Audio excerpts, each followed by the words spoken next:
Hey.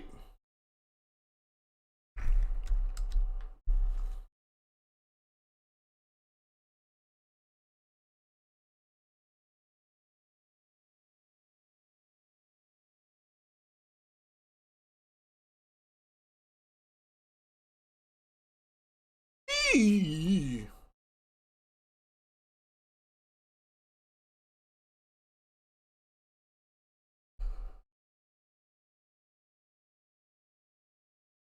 Ah! All right. All right, let me get this chick off my screen. Does somebody have the VODs? Where are my VODs? Where are my timestamps? My links? Where are my links? Still make no sense. I've asked. I've requested. The links. Check Discord DMs. Oh, you must have messaged me while I was away.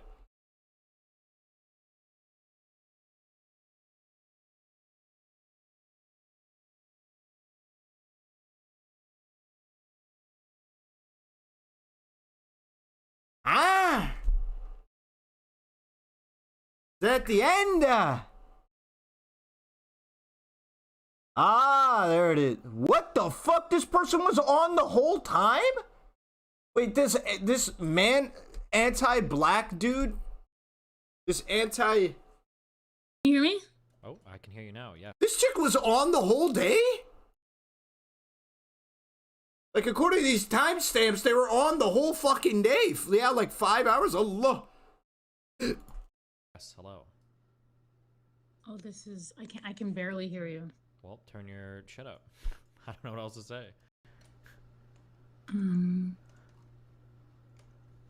Let me see.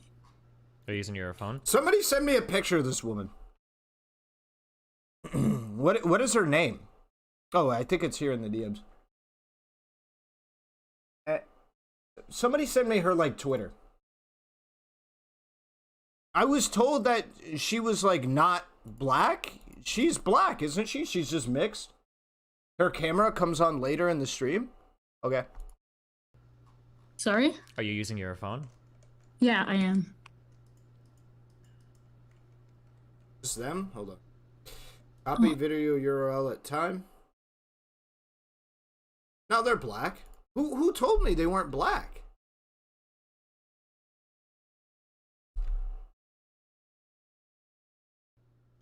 Oh, yeah, this is bad. We all believe in you. Oh, I can hear you. Oh, nice. What did you do?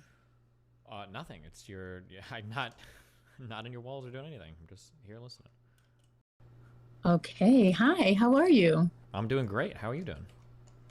I'm good. I'm excited. I'm nervous. Okay. Mostly excited, That's actually. good. Yeah, don't be nervous. This is why we need Kevin Samuels to set these women straight. I said it, boy. Friends here, so... All I can think of is how Relly has trained for this conversation with her, with all the content we've watched together. Well, not necessarily, because she's racist.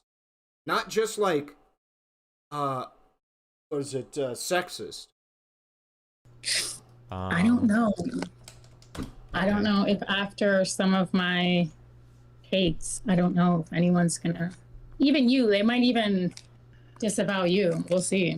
My audience never disavows me. They might disavow you, okay, but not me. Oh, that's a certainty. That is a certainty. But I'm okay with that. I just hope that you and I can come to a meeting of the minds. I hope that you and I can come to some sort of consensus. Okay, well, don't get your hopes up, and we'll see how it goes. Oh, no.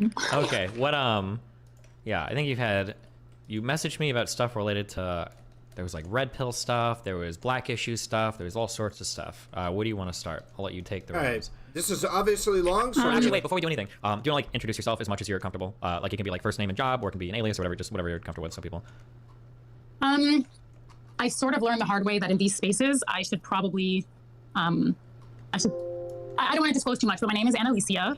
I work in the social service sector, and, Oh, no. Cool. yeah, is that okay? That's fine. Yeah, that's funny, yeah. Okay. All right, yeah, okay. Where do you want to go? What do you want to talk about? Okay, first I have to ask, on a scale of 1 to 10, how annoying have I been the last week? You're actually like Be honest. you're at a 9, okay? And do you want Out of to 10? do you want to know why? I'm gonna be totally honest with you. I fucking hate Yeah. people that send fucking voice messages, okay? I gotta find a quiet place. I gotta push the play button. I gotta hold it up to my ear and hope my face doesn't hit the phone. And if I skip a part and I don't hear it, Hey, that's thank just, you, Ryan Ox, for the that's $2. just, that's an auto 9, okay? But other than that, you haven't been annoying at all. Okay, I'll accept that. Okay. I like voice messages just because I can get lazy. I don't want to, I tend to spam people when I get really like interested in a purview or a subject, and I don't want to spam with messages, so I... Oh, so you spam with voice messages instead. So that forces you to say, okay, gotcha. I thought it was the lesser of two evils. Look, I'm learning as I go along too, okay? So now I've learned. So the way, first and foremost, the way that I came about even listening or hearing you, Destiny. Do you prefer Destiny or Steven? I prefer Steven, if that makes sense. I prefer Steven. Well, why do you prefer Steven? What do you mean by that? No, I'm formal in that way. I just like to refer to people as, I don't really like aliases. Like, your name is Steven, my name's Annalisa, we're having a conversation. Okay, that's fair. Okay, just checking. Yeah, that's fine. Wait, So what did he think? I saw you know the shorts on YouTube? Yeah. So I saw you in one of the shorts, and you were on the Bald and Burnt podcast. Jeez. And, okay. but you know who I'm referring to. You know which one is which. Is this a nickname for Fresh and Fit? Okay, so you know. Okay, we're good. Gotcha. Are you part of the WL community, or do you even know what that is? Or I do not know what that is. okay, why these nicknames? What is the WL? I think. Oh, we'll get into that. Okay, we'll get into that. Okay, we'll get into that. But I just saw a very short clip. F? Why is it I hear people say F in my stream over shit? I'm looking at all of my metrics and it says the stream is healthy. All of my metrics say it's healthy. I wonder if it's a YouTube thing or... And I saw you really Because everything on my end, because there's a YouTube side stream health thing that shows how my stream health is going, like whether or not my stream is up, and then there's the OBS side, which shows, my packet, my frame loss, my bit rate. unloading the clip. I guess I call it unloading the intellectual clip. Some people call it, really giving really good talking points that are based in fact or I'll just keep going. Statistical, whatever. Yeah, okay, I know what you mean. I got you. Yeah, okay. Yeah, you know exactly what I'm talking about. So I saw that. I'm like, who the hell is this white guy? First of all, Okay. surrounded. Okay. That is not racist. You were the only white guy there. It's like, it was hard to not. It was hard. That's all right. It's okay. Go ahead. You're fine. I'm used to it at this point. It's okay to be racist to white people, so nothing you say can hurt me. Oh, we'll talk about that too. Okay, I know. So I saw that clip and I thought to myself, first of all, that was the first time that I'd ever seen anyone really push back to the extent that you push back. Mm-hmm. Because a lot of people go on this podcast and it's the same shit. Sorry, can I swear? Yeah, you're good. Yeah, you're good. Okay, I'm not gonna swear. No, I'm sorry. You can say anything, but there's just no hate speech. But I feel like if I say that after making racial jokes, now it sounds like I'm trolling you. But yeah, there's no weird, no racial slurs or whatever, and we're good. You can swear. It's fine. I say fucking shit all the time. Okay. So that was, mind you, I don't watch them. I think that they're degenerate. I think that they're... Degenerate? Oh my God. Well, we'll get into that. But I don't watch them with any regularity whatsoever. It's usually just a clip here and there. But I saw the clip, I saw you pushing back, and I thought to myself, okay, well, this is the first time that I've seen someone push back to this degree, but not just push back. You were right. Like, some people push back and they think they're right, but it's just really logical fallacies or like circular logic. They don't really make sense. But yeah, you were absolutely 100,000% correct. And so I thought to myself, this is the only person in the space that I'd ever seen saying the things or hearing the things that you were saying. And it was for me, it was particularly interesting because, I would say that the Bald and Burnt podcast is largely caters to the Black demographic. That's my understanding. That's my experience. I believe that their audience is predominantly Black. It might be. I'm not sure, but it might be. Yeah. Oh, man. Oh, the way she primed that. I think their audience is primarily Black. Oh boy. Knowing what she talks about later, that's a bit cringe. Is it? I want to know why they call Fresh burnt.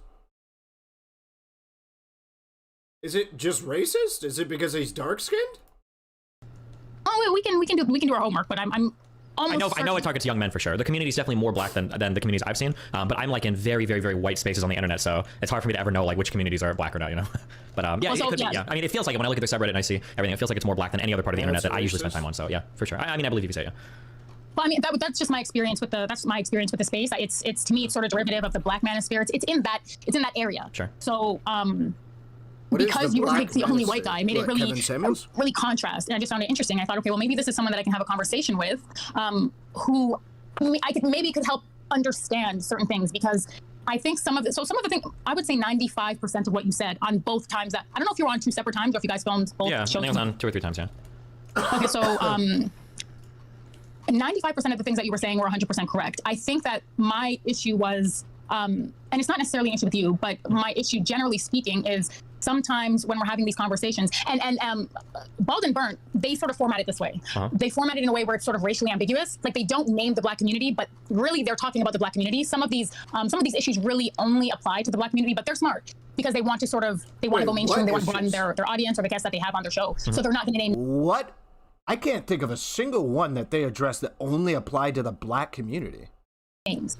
But, and I think that sometimes that's where, you know, someone like you might go on the show and they might be saying things, and because you don't acknowledge that that dichotomy, you might say things that are a little bit like, I don't like that. I don't like that. So, for example, you said that something about advice that you give to single mothers. You said basically, what is your value, or what do you have that nobody else has?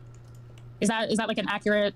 That's like a general piece of advice I give. If I'm trying to remember what we were talking about on the show, it probably has to do with the idea of like dating as a single mom is generally really hard because like kids and stuff are going to be like a big deal breaker for a lot of guys, or past drama with other baby daddies can be like a really big deal for a lot of guys. So you have to be offering something like usually exceptional, or be like in an exceptional area, I guess. Otherwise you're just playing from behind. Not that it's like impossible to find anybody, but that it's pretty rough, I think, as a single mom. Okay, so Her rationale was because Fresh was being colorist against Black women, it means she could be too. All right, so she's just even more dumb than I thought she was. And so that's 100%. That's right. It's obviously difficult dating, particularly for women, particularly for Black women. Yeah. It's very difficult if they want to date as single mothers. But then I sort of thought to myself, well, if men are sort of, you know, men are kind of at an all-time low, you know, socially, sexually, academically, maybe it shouldn't be that hard for single mothers. Like, do you know what I'm trying to say? Yeah, you're making like it's like the reverse. It's like the reverse argument of what they're saying when they claim that like women's standards are too high, maybe men's standards are too high. Right. Yeah. Well, so my thing is when, especially Booty Goon Samuels. So Kevin Samuels, I was not. No, I think the standard of not raising another man's kids is not very high. Just like shocker, I did not like Kevin Booty Goon Samuels, but I've heard you sort of reiterate some of his talking points, or is he someone that you? Like, did anything resonate with you? Did you agree with him? Or I would imagine I probably like broadly agree with a lot of what he says. It's just going to depend on, usually when it comes to like the red pill guys, usually I'm going to kind of agree when it comes to like talking about what dating dynamics are. And usually where I'm going to not agree is when people start to get like really weird about why they are that way. Or like sometimes people just go into weird. I get weird about their prescriptions. I think red pill's prescriptions are crazy. I think their descriptions are usually pretty accurate, but I think their prescriptions are pretty off. Did you manage to catch Tiny getting drunk from one shot in the podcast last night? What? Wait, which podcast? Areas with it, but it's just going to depend on it's going to depend on the person and the piece of advice, I guess. Yeah. I don't know. Interesting. Okay, so maybe before I even go into that, how red pill are you? How red pill would you describe? Like if you had to quantify. If I had to conceptualize how red pill I am, I'm more black pill than red pill, honestly. Well, am I? Yeah, I'd say I probably am. He didn't stream it, but it's on YouTube if you want. It's like 3 hours long, this podcast. Bro, oh, thank God, dude. Okay, I'm gonna put Destiny out a bit here. My girlfriend showed me this in a car. This is a fake photo, right? There's no way my nigga's hairline is hurting this bad, right? This is an edited photo. It has to be, doesn't it? RTBA, you're probably gonna know. There's no way, right? My girlfriend showed me this inside of the Uber and was like, yo, is Destiny's hairline like this? I'm like, there's no way. But dude, I'm second guessing myself. Your maxing arc should cancel your black pill? No, I mean, it's kind of confirming it. I've gotten like every bit more attractive that I present, more confident I present to people. My life has gotten so much easier in public. Holy shit. It's gotten so much easier in public. I have no idea, but I don't disagree. There is no way that his hairline is like this. This has to be edited.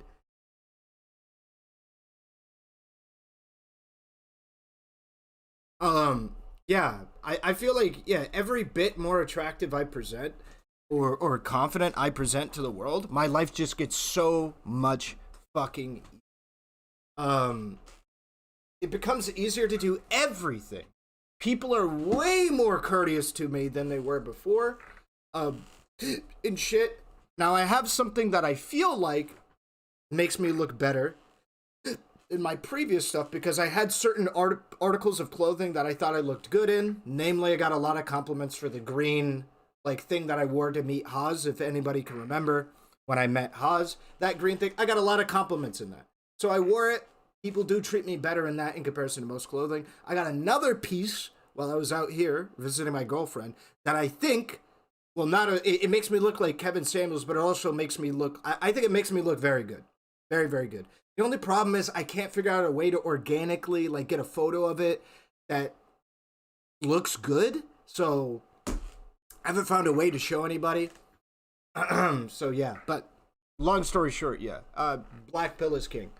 Not really. I think it's a mix of everything. I think the red pill gets some things right. I think the black pill gets some things right. I think the blue pill gets a lot of things right and gets no fucking credit. I think blue pill is king for long-term relationships. Right? After the initiation, right? Initiation, black pill, in my opinion. And then after initiation, it's blue pill. Red pill is I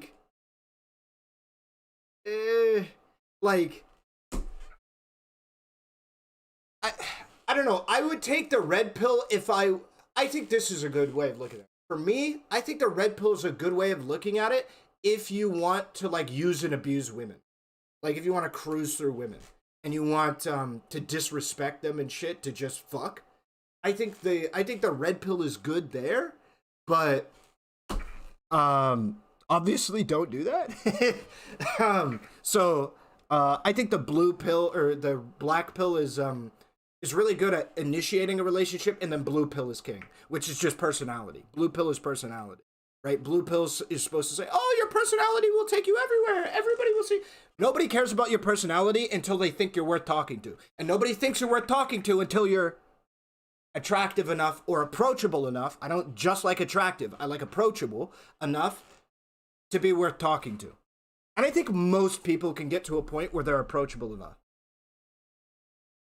I think those are the two kings, is blue pill and black pill. My opinion. By it, or what are some red pill talking points that absolutely resonate with? This arc, he had that hairstyle. Anybody? Yeah, no, there's he doesn't have that high of a hairline, right? Anybody, anytime, on any platform, anytime. Two groups have ever tried to use my race. Yeah, look, it's a normal, he has a normal looking hairline there. There ain't nothing wicked about that hairline. Yo, Winky Dink Media, what's up? Well, what are you doing to look more attractive besides gym stuff? Style, fashion. I want to get my thing. I want to go get my drip, but it'll just take too long to put on. And I think it's good for a dono goal. We need to somewhat get this image on the podcast thumbnail next. Oh, Jesus, what the fuck is that, RTBA? It's gonna depend. Fuck, that's such a lame answer. I'm sorry. It's probably easy to go through a conversation and just talk through things, because there's gonna be some things where it's oh yeah, this is probably true. So there are gonna be broad facts about dating that I probably agree. For instance, men tend to look for younger women. Women tend to look for guys that are earning more money than them. I think those things, broadly speaking, are true. But I'm not gonna be on this when Fresh and Fit are men have to become something and women just. Jesus Christ! I thought this was Destiny for a sec. Jesus. Wait, is it not an edit? Is this a real nigga? This is a real person. This isn't an edit. Oh, I thought it was an edit. I'm not gonna believe in any of that shit. So it's gonna streaming on Twitch plus YouTube. The reason why I don't do that is because Twitch will ban you if they. Well, sorry, they say they will ban you if they find out. I don't know if they actually will. Depend depend. Yeah, it's gonna depend. Like if I'm in like a super progressive community, I might come off as like ultra red pilled. But if I'm with like a bunch of red pill guys, let me back up over this, because there's gonna be some things where it's like, oh yeah, this is probably good. So like there are gonna be broad facts about dating that I probably agree. Like for instance, men tend to look for younger women. Women tend to look for guys that are earning more money than them. Like I think those things broadly speaking are true. But like I'm not gonna be on this like when Fresh and Fit are like men have to become something and women just are. Like I'm not gonna believe in any of that shit. So it's gonna depend. Yeah, it's gonna depend. Like if I'm in like a super progressive community, I might come off as like ultra red pilled. But if I'm with like a bunch of red pill guys, like I'm a wait, doesn't it naturally follow that men have to become something there, or would he say that women have to become attractive? Because I think when they're appealing to becoming something, I agree they're cooking in way too much implication with it. But I think that there is something different there. Right? Building a career is definitely different than learning how to do makeup, hair, fashion, getting blessed with good genetics, shit like that women typically have to go through. Me and my girlfriend were talking about it is yesterday when we were going outside. God forbid. You know, I've made dramatic improvements to the way that I dress, trying to make improvements to my hairstyle, being conscious about my facial hair, shit like that, and it's resulting in dramatic improvements in the way that I physically appear and putting me ahead of other men.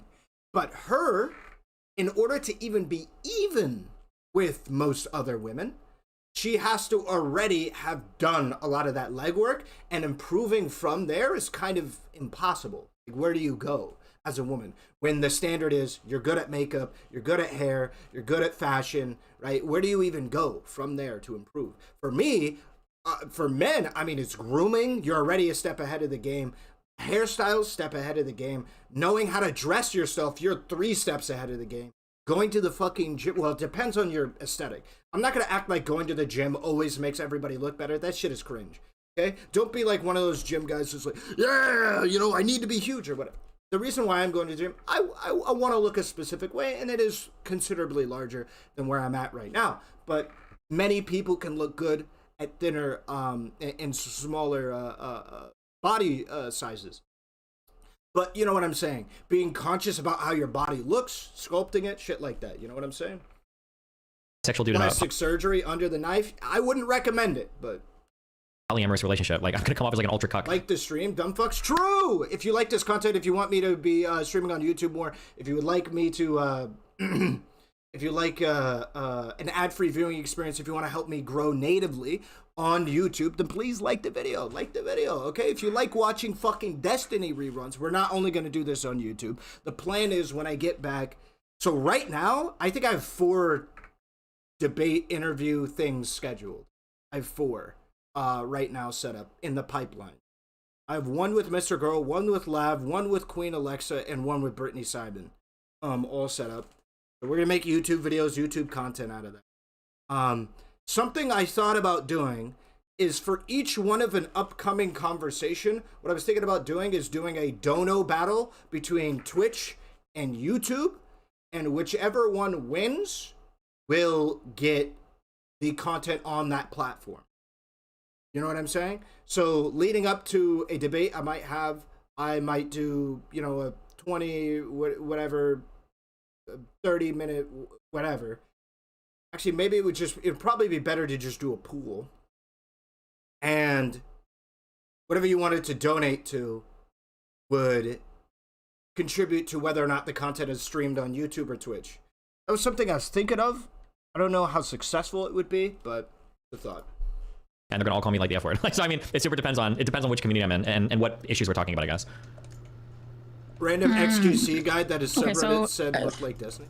So you think that women generally, or as a general matter, you think that women, and so this is kind of a thing, and I don't want to, and I know that for you, I don't think this is your thing. I've sort of binge watched some of your streams, and I heard you discuss Black issues when there were Black people on the podcast.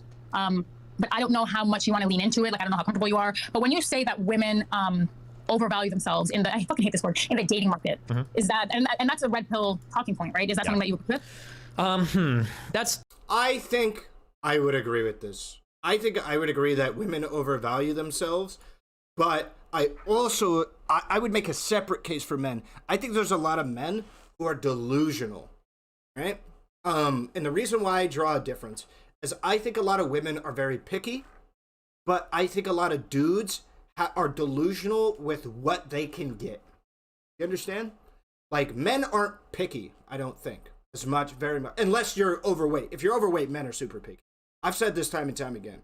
I hate, as a man that likes thick women, women of a larger variety, I can tell you something, moving through society. When dudes talk about that shit, I feel like a crazy person in the room. Because some dude will be like, yeah, I love thick chicks. And I'll be like, oh, cool, cool. And then they'll, like, look at women that are like 130 pounds and go like, she's fat. I'm like, what are you talking about? What are you talking about, dude? And it's just because she holds her fat in a different way. Long story short, I've been blackpilled on that.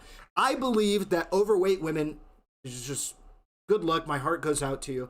I put it genuinely in the same category as like short men. Not that it's unchangeable, similar to being a short man, but just that you're pretty universally hated. Of course, you can hold your fat in a specific way, and you're not going to be universally hated. But if you're a short dude, you can fucking get a really good jawline, and you don't have to be universally hated. Both are genetics. Your fat distribution is absolutely genetics. Yeah, I mean, yeah. But anyway, I think that women are very picky. But I think men delude themselves watching the Andrew Tates, watching the Fresh and Fits, into thinking that they're going to get the, like, Sneeko brand lifestyle that he's been talking about or whatever, where he's like, oh yeah, I want to have 10 women inside of a large house with fast cars. It's like, this isn't even possible for literally all of your audience. It's not possible. Like, there's probably 3 dudes in your chat that are living that life, that can live that life. They're not going to do it. And so I think there's a lot of dudes listening to stuff like that. Yeah, women should be okay with me having multiple. Bro, one, you're broke. You are broke. You're like me, bro. You're broke. Who are you talking to? I don't know. I think dudes are delusional about that. They're listening to too much Andrew Tate, too much Fresh and Fit.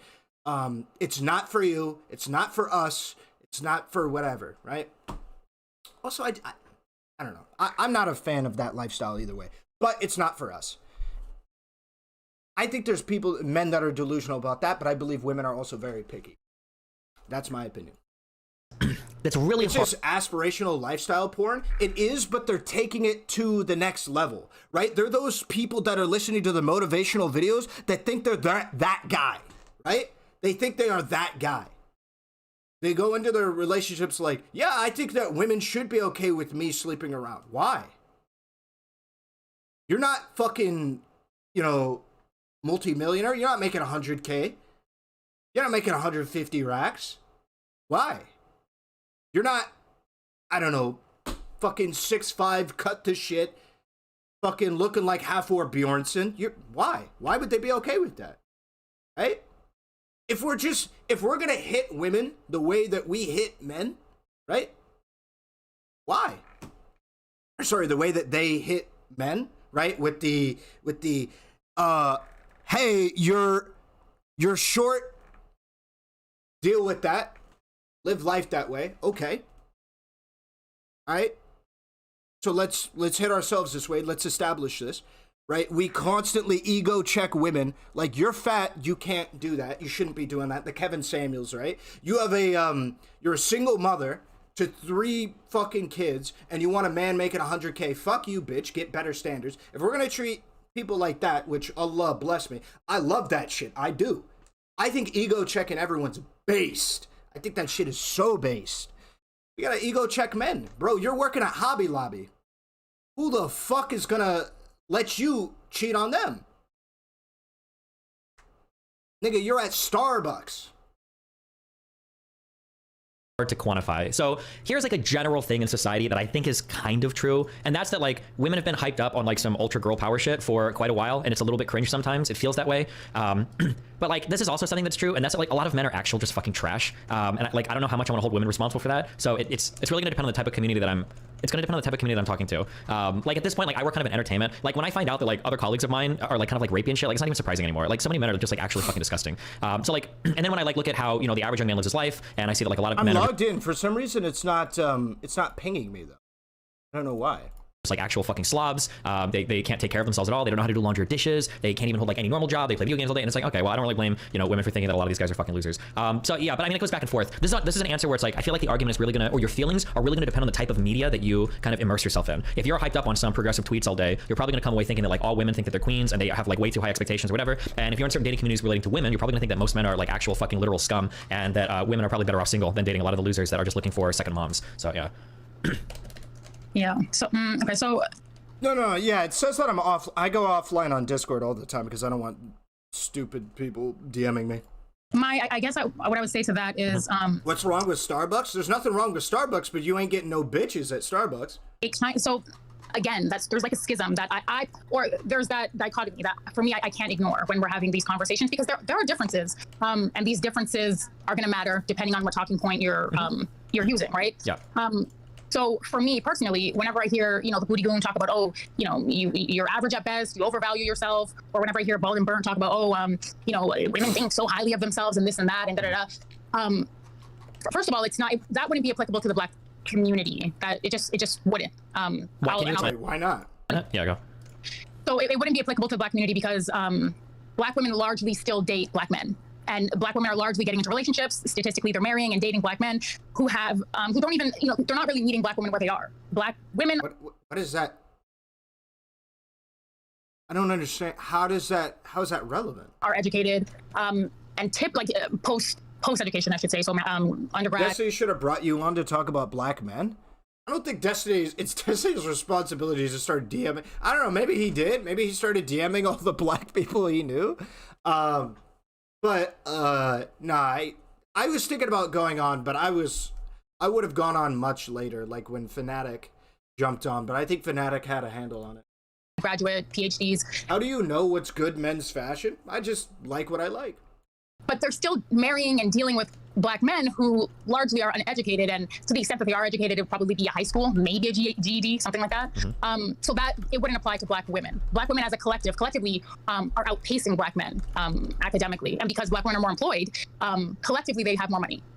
So that's sort of it wouldn't apply. If anything, Black women need to raise their standards. Because I mean, like if you know anything about probability, I mean, like let's be honest, it's these men that are the problem in the Black community. Sure, yeah, that might be true. I can't speak at all to, especially like African American dating standards. That's going to be a totally like community that I have no understanding with at all. Even for the Black women that I talk to, the majority of them are probably, if I were to dig into it, are probably all like African immigrants or people that are like first or second generation immigrants from Africa. So yeah, I have no experience probably with actually African American women. So that might be true. I can't comment. I have no idea.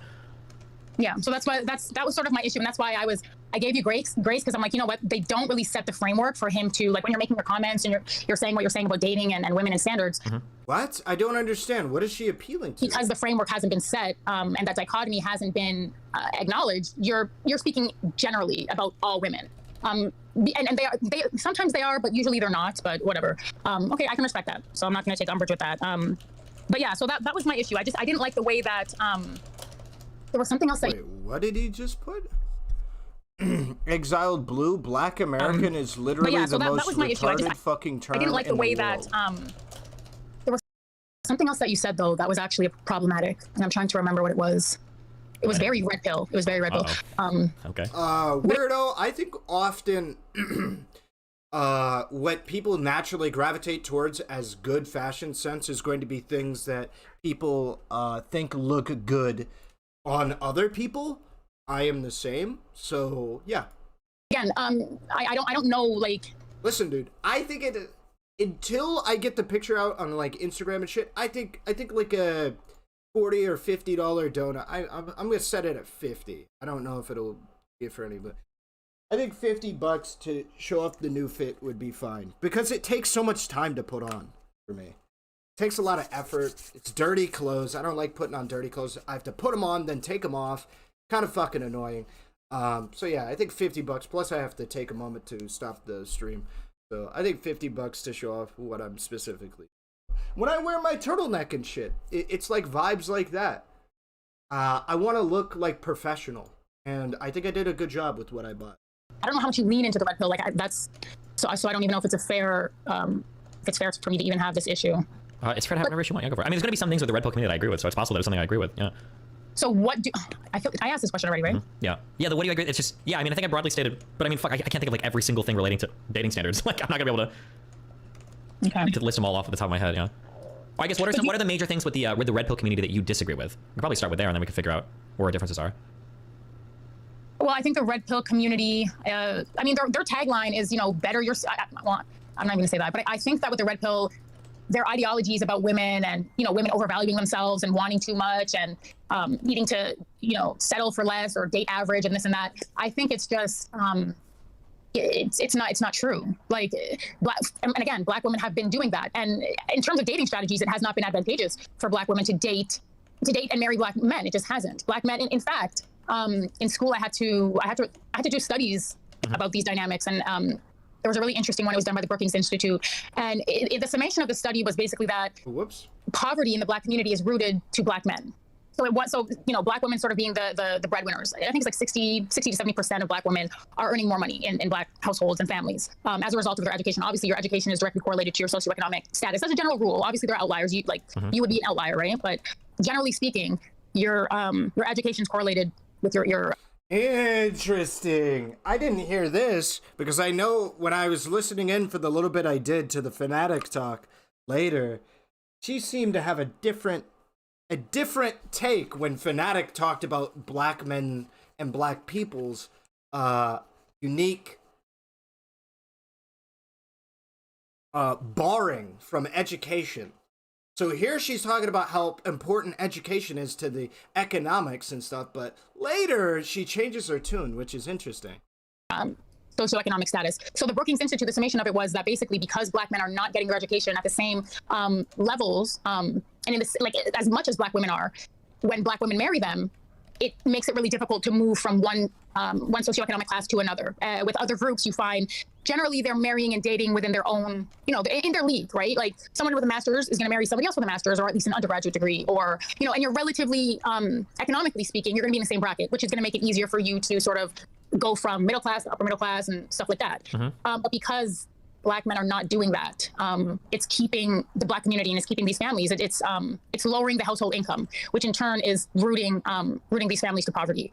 So that's why I feel like these conversations. So the reason why I don't like this idea in general is because it would allow for people. So this is I made arguments about this previously that I think cater. This is Black pill people, I think, talk about this. But they talk about it in the context of Chad, and I actually think they got it wrong. I think the red pill should talk more about this, because I think this is a real problem. What she's talking about is true, and I'm really worried that it might become more relevant, which is women are going to start out earning men. Every single metric projects them to do so, without fail. Don't care about how much money men make. We are not trying to help the men that are failing high school. We are not trying to help the men that are failing college. That we are not trying to help these men. No systems are in place to help them. However, we are pushing for, advocating for, and actively funding systems that help women that are even out of high school already, that are in college, to get them into higher paying college degrees, even though they are already out earning or performing their male counterparts. So we look at women outperforming men, and we're like, you know what? They're not outperforming enough because they are now outperforming in the jobs we want them to outperform. So, I think by all metrics, women are slated to dramatically out-earn men, and that has been shown to be the case over the last, I don't even know how long, like several decades, to be the trend. I am genuinely worried that a lot of women are going to adopt this woman's mindset. I am, because women have a greater greater ability to be alone and to not need a partner, and a very real way to establish a strong economic base is to get married. And one of the things women care about the most is how much money you make. I mean, Destiny talked about generally women go after social status, and large part of social status is money. Men typically go after looks. When women are ubiquitously out-earning men, I don't know if women are going to date men. Literally. I genuinely don't. I do not trust women to bail men out. I can trust men to bail women out because we don't care. We don't. Like, men just don't care. Really at all. I don't even know how much my girlfriend makes. I don't care. This is not something that typically men give a fuck about. But it is something that women give a fuck. So it does worry me. It does worry me that there are, but just to be fair to her, this is the most reasonable. This is the most reasonable interpretation for a lot of women. If you don't need a relationship and you primarily value social status, why date somebody with lower social status? Why even do that? Why not stay single until you find somebody? If you got to stay single for a long time, okay, you have better friendships, women do. You have a better job that's more sustainable, women do. Or women will, excuse me. I don't know. That's kind of tough. I don't trust women to bail out men. I don't know how that's going to work. So I am worried about that, personally. We'll see what happens.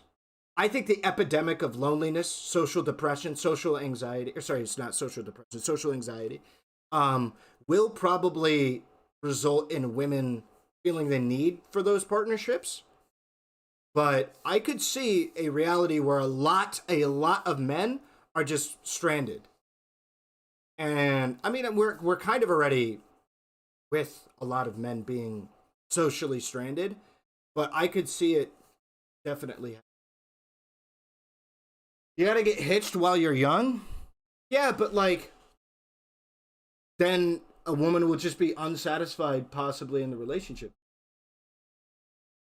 Before they realize their potential. It's cool and all, but women's money doesn't ever concern us? Sure. Yeah, it's cool and all. I would agree with that.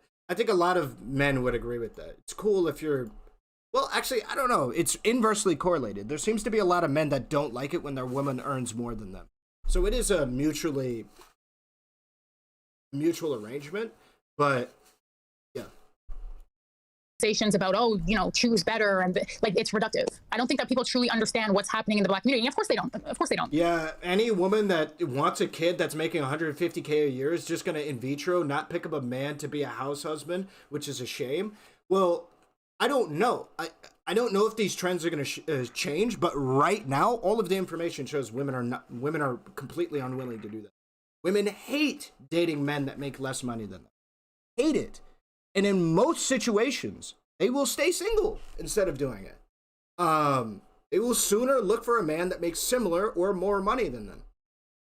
You have someone like Kevin Samuel saying, or I don't know if it was him, but somebody in the Red Pill said, I think they said something like 52% of Black men are childless and in the middle class. Like they don't understand probability. They don't understand how statistics work. They don't. In that scenario, having a house husband would probably make her life easier. It'd make her life considerably easier.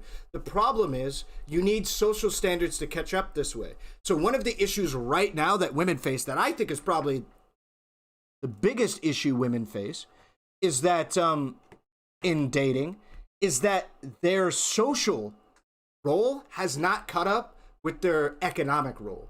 So women are, I think right now, in most situations, in most relationships, 50% of the household's income, right? I think in most situations that's true. They're 50% of the household's income. But they do over 50% of the housework. Because we have not caught up socially with demanding men do a similar or equal amount of work with the economic, barriers of requiring a 50-50. Which sucks for women. Really bad. Really, really bad.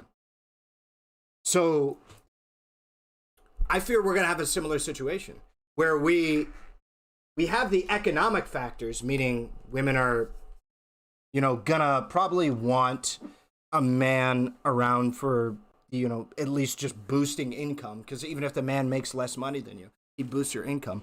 But they're gonna be socially stunted in that they don't want to keep a man around who makes less than them, so they just don't do it.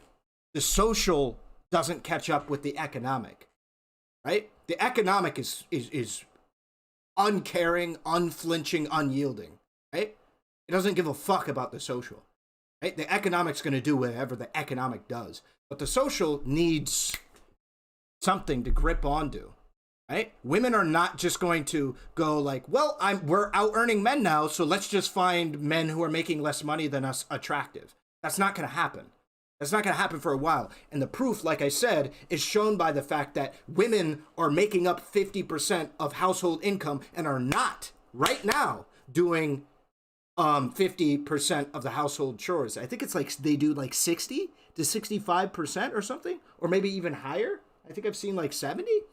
Women are doing the majority of household chores with a 50-50 split on economics. Why? Because the social hasn't caught up with the economic. You understand? And I fear the same thing will happen with men towards women. How data and research methods work, but men do a lot of outdoor work around the house, but that work doesn't need to be done as consistently, right? That work doesn't need to be done as consistently. Like if I mow the lawn once a week, I do something once a week. You know, my wife might be doing the dishes every day, maybe twice a day, depending on, you know, what's going on. You know, my wife is going to be washing the clothes or something once a day. But it's harder. I personally would rather mow the lawn once a week than wash the clothes 2 times a week and do the dishes once a day, once every other day, once every 3 days. I would rather mow the lawn once a week. Just use paper plates, easy clap. Of course, there could be divisions of labor that makes things a little bit easier like that, like paper plates, paper whatever shit.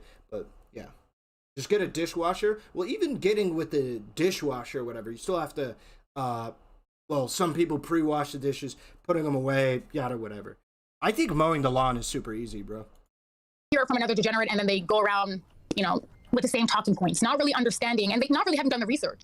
Because if they did, they would know what the study was referencing, or what the study actually did say was that these black men are in the middle class because they're married to black women. So it's the combined income that brings them to the middle class. Also, the middle class is like what, 39,000 to like 109,000. It's a spectrum. So even they'll go around saying this as a talking point, like it's a checkmate, but like $45,000, depending on where you live, you're living at like where I live, 45,000 is poverty. Like you're living at the poverty level. Sure. So let me, if I can, so I'm just trying to understand the point you're getting across here. It seems like you're fixated on, or one of the things you're really focused on right now is the lack of engagement with black women, specifically when they're talking about like their dating issues or stuff related to dating standards. Is that kind of what you're, Well, so that and sort of the misinformation that black men are spreading, including a bald and a burnt. So, everything that they say on their podcast, absolutely everything that they say on their podcast. I have not heard one thing, that made sense, that was true, that was really based in fact. What's like, they think, yes, I'm curious then, because I've been on their show obviously a few times.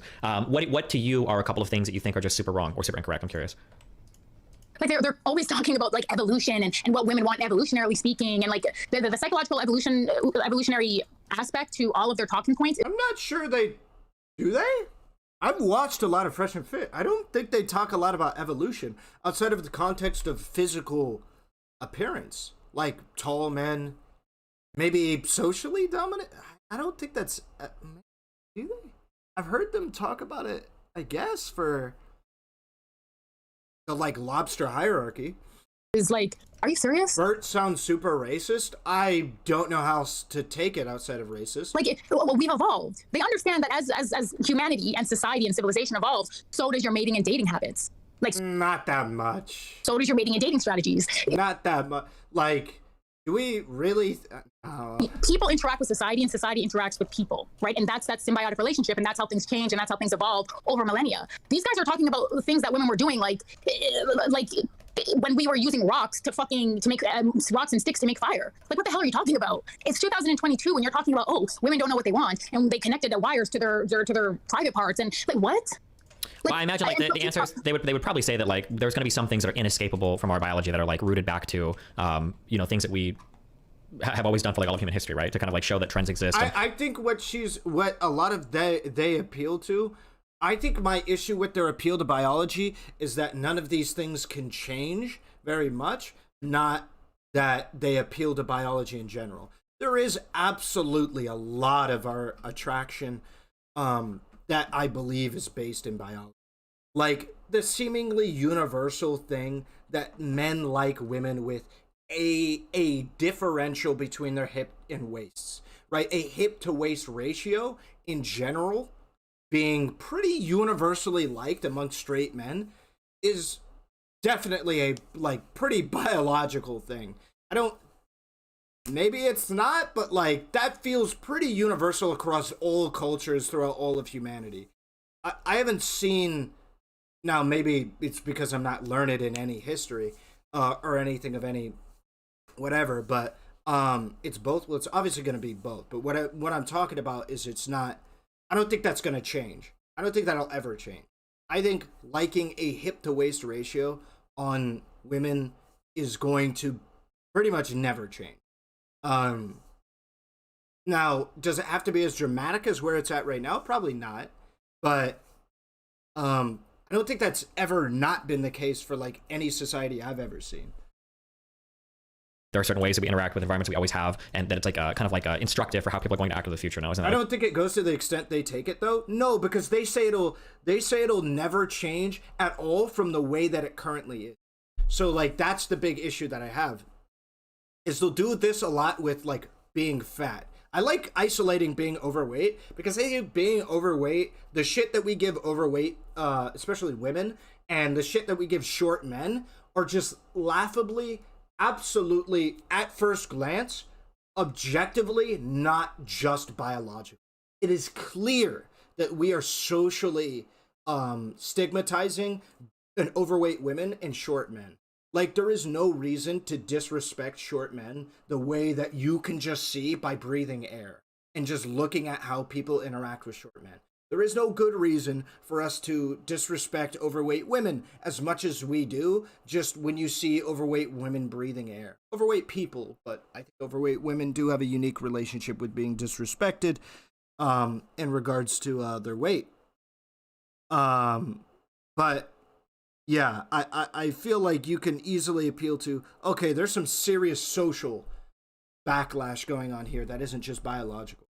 Generally their talking points. Right, but that's too incorrect. much. And that isn't to say that I believe that if it's that social shit is completely squashed, that short men and tall men are going to be the same. No, I imagine probably forever tall men will be seen as better than short men. Probably, if I had to guess. Maybe that might not be. I would hope that we don't care, but I think it's probably just the case because there's probably some biological component there. But the level that we're at, no way you can be a upstanding individual with your back straight and say that the level that we're at is the way that it should be, that it is biologically. No way. No way. No way, bro. You're telling me that I was biologically predisposed to get like fucking TikToks like saying short men get out? Like, are you serious? Like that's the biological inclination? Really? No shot, bro. No shot. I don't buy it. I don't buy it. I don't buy it. That's objectively wrong. If that was the case, then we would do what we want. We would be led by our sexual, physical impulses. But that's just not true. Obviously, now we've sort of progressed as a society, and we realize, okay, there are things that you can and cannot do in society. Like, and the same thing goes for monogamy, polygamy, and all those things. Evolutionarily speaking, we've realized it's more advantageous for two people to raise their offspring, just to give the offspring, your child, a better chance of survival. These are things that I'm not sure that's true. I'm not sure it's more advantageous to do that at all, to be honest. Look at the data. You can look at the research. What, like, I don't understand how people like these men can just say anything they want. I don't know if she's referring to the data on the two-parent household. I haven't seen any data showing like raising a family or raising children amongst like a village of people or a two-parent household. I just haven't seen that information, so I don't know. Like nobody, they don't qualify it. It's like, oh yeah, these guys came in and they told me that they don't care about is it the dating saying, literally it takes a girls village? Yeah. who don't make as much as them, or who are uneducated, or otherwise just honestly losers to me. That's what they're describing when they're describing like these docile sort of uneducated women. And I'm not saying this is all of these types of women, but they have a targeted sort of demographic, kind of like a predator. They know the types of women that they want to engage. And so, like, generally speaking, wealthy and affluent men are going to marry and date women who are in their same socioeconomic bracket. Like, I don't understand why they just say anything they want and everybody just like, yeah, you're right. Yeah. Like, what? No. Yes, I'm sure some wealthy and affluent men, some powerful men, I'm sure that they'll date down. I'm sure. But generally speaking, and this is what the So what she's saying is true only because of proximity.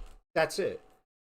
Men are not like, oh yeah, you're in my socioeconomic bracket. That's good. No, they're just like around them. They relate with them. They talk to them in the way that it is. Right? Men dating generally in the socioeconomic bracket is not because men like women in the socioeconomic bracket. It's primarily because of proximity. Like, if you look at men's dating habits, it'll show pretty plainly that men will go after, primarily, the most attractive option with similar personality traits to what they're trying to go after. Right? In the proximity. Nothing to do with how much money. Right? Like, they'll fuck you and they'll marry you if you're a secretary at the business that they own. As long as you have the proper personality traits and the appearance to back it up. It is what it is. Also, more rich women can afford better, like, cosmetics or surgeries, makeups, can afford whatever.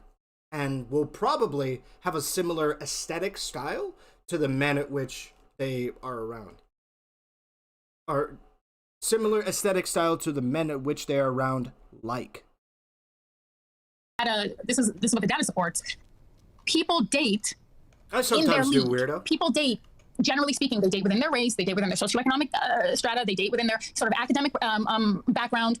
That's the way that it works. Like, I don't understand how people can go on that podcast and just, oh, yeah, that's true. Yeah, the CEO is dating the girl from McDonald's.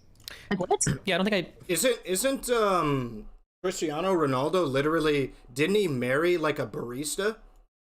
I don't think I necessarily disagree with you on any of these things. I don't know what you want me to say. I mean, like, yeah, I think that was kind of one of the points that I argued with, is that, like, because I think I asked it on one of the episodes, because they were talking about how, like, successful men don't care about, like, the status of the woman that they're with at all, which sounded really ridiculous to me. And then I think I gave Sneeko and I think Fit, I gave the example of, like, if you were a guy that was making, you know, like 6 figures or 7 figures or whatever, like. I remember this, and I remember giving him heat about this, and I actually remember him catching heat about this. And I think the reason why is because he was misusing, what was it? Was it social status? Or was it the other word? His league. He was misusing league. Destiny was. Because he said that men will, what was it? Date within their league? I forget what it was. I'd have to go back over it. But I remember Destiny catching some heat for this, because he was saying something that was just not true because he was misusing the word league. I think it was like he said, I don't remember what he was saying. Are you going to go, no, like, not to knock anybody's job or whatever, but you're probably not going to go date like a Starbucks barista or a woman working at Target, I think was the example that I used. But they all actually unironically said, yeah, actually I would love to date like a woman working at Target because she's not like a slut. I was like, okay, that's interesting, I guess. But I mean, if they're going to answer, yeah. Yeah, I remember disagreeing with this, with Destiny for this. And the reason this was where he was using league. I don't think men do care. I don't think they do. I think they will naturally date women within their social strata, because those are women around them that they can naturally interact with. But there is literally no evidence that I've seen at all that points towards the idea that men genuinely care. None. So all of the data that I've seen, if anything, shows that men like it when they earn more than the woman that they're with. And of the data that I've seen, it supports the idea that men like dating women that they can obviously consistently interact with. So it would lead more towards the idea, not that men are dating these women because they're of a similar socioeconomic status, but because just working in a similar place and in the natural chemistry or conversations that brew working in a similar place, that will happen, shows exactly that. Like, that you can build natural, normal connection. So yeah. what I'm supposed to say at that point. But yeah, I don't really believe it, you know. I don't. It just confuses me, Stephen. Honestly, I don't mean to. Well, what part? This Well, is I think it all makes sense from their perspective. What part is confusing? You think it makes sense? I think I remember ABBA giving him shit for that as well. I remember that. I think from their perspective it does. Yeah, I mean, I understand why they're saying what they're saying. Why do you think they're saying what they're saying? Well, from their narrative, they feel like I guess from their perspective, women don't have to work or do anything, probably because they're like probably because they hold on, let me think. Let me put this into better words. I think so. I personally think it goes like this: we as a group of people kind of consider the work that people have to do in order to build careers and establish social status as being real work. That's a real job. That's a real work, right? Building an Instagram, building a company, building a career. That's real work. A woman building up her social status, and because I talked about this with Stardust. And I said one of the trickiest questions that women face from a guy called well, in general, from the Red Pill is, what do you bring to the table? As a man, even, what would you answer to that? It becomes very difficult to answer for women especially. I talked to Stardust about this a little bit, and I asked her, what would you say to that question? Because I think it's fucking damn near impossible to answer as a woman. Because we don't consider anything that women do really work. Because, obviously she's going to answer like, I have a stable income. I can take care of myself. But then the response is, well, you're just being an adult. That's just you being an adult. It's like, okay, so I'm emotionally stable. I have a good personality. Well, that just comes off as the basics. So that's just like a participation award. You want a participation award. You're doing the basics. You have a decent personality. Wow, water is wet. Cool, right? Pretty much the only answer as a woman that feels satisfactory, at least from my perspective, to men, is like kind of a tradcon thing where it's like, oh, well, I can know how to take care of kids. I love working with kids. I'm a very big nurturer. I'm a good cook. Right. These are only things. And even still, for a lot of dudes like me, I'm like, that's a bit of a miss. That's a bit of a miss. I guess it's cool if you like to cook. I'm not going to lie to you. I think people like other people who can cook because they like the idea of not having to cook themselves. I like that. Yeah, it's like, I feel like it's a really hard question for women. But as a dude, this question can be a lot easier because I can be like, I have a career, I have my own house, I have my own car, I pay my own shit, and we respect this more because that's my role as a man, is to kind of have my shit together. I'm financially independent, and that's more acceptable, even though it is just the baseline, it's me being an adult. It's more acceptable as a man because that is my role, is to have my shit together, to have my own house, to have my own car, whatever shit, right? More acceptable. But for women, it's not. Weird. I think that men have a really difficult time seeing the struggles of women, and I think that women have a really difficult time. Isn't that still pretty tradcon? No, it absolutely is, but more people, especially women, will be more accepting. If I walk up to a woman as a 25-year-old man, I say I have my own house, I have my own car, I pay my fucking bills and shit, they're like, yeah, that's pretty good. Hey, that's pretty good. Because they're used to niggas with a fucking mattress, right? On the fucking ground, 9 roommates, right? That's what they're used to. But I'm just a fucking adult, right? I just pay for my own shit. A woman who walks up to a man makes the same answer, and it's like, well, give me something I can work with because I don't really care that you have your own place. I don't really care that, like, okay, you're an adult woman, and I don't know. Like, I feel like a lot of dudes wouldn't really care about a woman having her own place and stuff. I don't feel like they would. So I feel like it's kind of an impossible question for women. It's a very difficult question. You think about it from a normie man's perspective about a woman. I don't think a normie guy is going to hear that a woman has her own place and go, yeah, that's what I'm talking about. Yeah, that's what I'm talking. I don't think a normie dude is going to do that. I think they're just going to go, ooh. the struggles of men, because in some ways we struggle with some things that are really annoying that the other side doesn't struggle with, and then in some ways we have a lot of advantages that the other side wishes they had but don't, and then they get like very they get like very resentful over those things. So like for men, like women are constantly offered dick, right? Like every single time a guy talks to you, you know, arguably he's trying to fuck you, or on dating apps it's insane, and in real life it can be insane. And there's like for women, this might manifest in like as soon as I turn 11 or 12 years old, I have older men hitting on me, and it's incredibly fucking creepy, and it's irritating, and it's difficult to navigate, and there's a lot of resentment that might build up in a woman over her lifetime in relation. Also, if you want to support me streaming on YouTube, if you want to help boost the algo, if you want to, you know, provide that support to me, absolutely no cost to you. We'll push the like button on the video. Helps a lot. The algorithm, the analytics that I have that shows that the algorithm working as a result of engagement is pretty obvious, right? Between people chatting, commenting, subbing, and interacting with the stream in general, including likes, there is a very clear push that YouTube is trying to make for my content towards outside individuals that either have never heard of me, Destiny, or whatever, right? There's a very clear push that my content is being push towards a greater audience of people. So if that's something you'd like to do, support me for absolutely no cost to you. Just push the like button. It helps a fuck ton. It helps a lot with the algorithm because YouTube is really trying to push streaming. It helps me provide an ad-free viewing experience because YouTube, I have much more control over the ads in comparison to Twitch. And there is no organic growth on Twitch. There is no engagement system that then boosts my stream to other people. Not such a thing exists. The only way that exists is if I get more viewers. So I have to get more viewers in order to get more viewers. You understand the rich gets richer and that kind of a system. But on YouTube, there is a way, right? If engagement happens at whatever level, it signal boosts it to more people. So I appreciate the thought. I appreciate the 30 people that liked the stream after that call out. 30 of you went out of your way to like the stream. Thank you so much. We'll get back to it.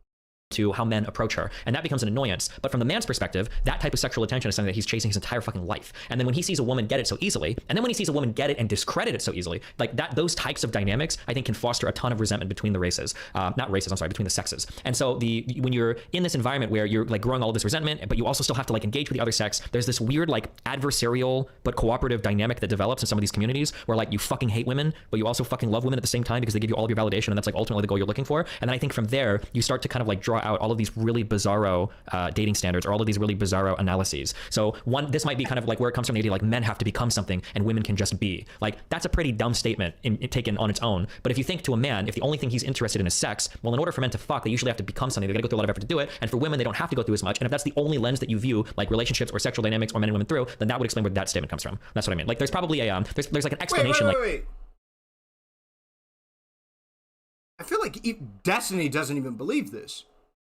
Because we can just analyze what he just said.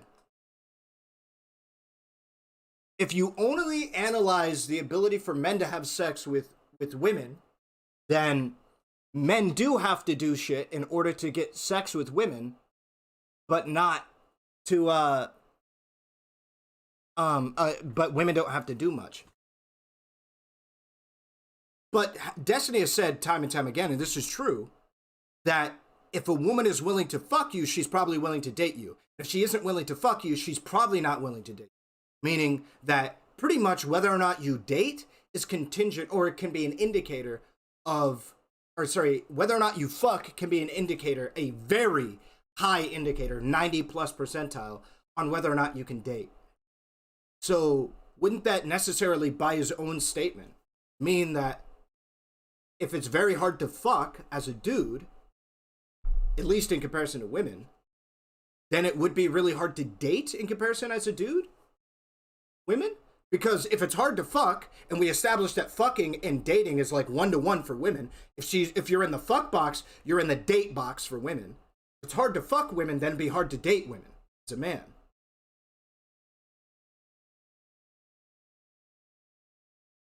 Hope to see you more on YouTube, bro. Great stuff. Grayson, thank you for the $5. I appreciate it. Thank you for supporting. That I think for everything they believe. The explanation, I don't agree with it. I think it's stupid, but I understand where it comes from, I guess is what I'm trying to say. Yeah. Yeah, he just called that stupid.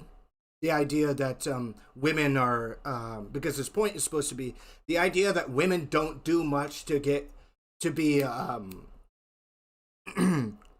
approachable, or what was it? The idea that women don't have to do much to be dateable in comparison to men is a stupid idea. But in his own argumentation, I feel like he gives a supporting argument for it. Because he's saying that their point, which is dumb, is that they're only looking at the sex market and not the dating market. But for women, it's analogous. The women will date who they fuck, and they will fuck who they date. So if it's hard for men to get sex, it is hard for men to get dates.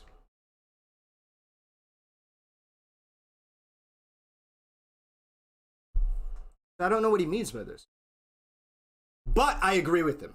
I agree with his underlying position. I don't agree with his analogy necessarily because I believe that what he just said didn't make sense. But I agree with his underlying position. I think that women do have to offer a fair bit to date properly. I think they really have to fight the social grain as well.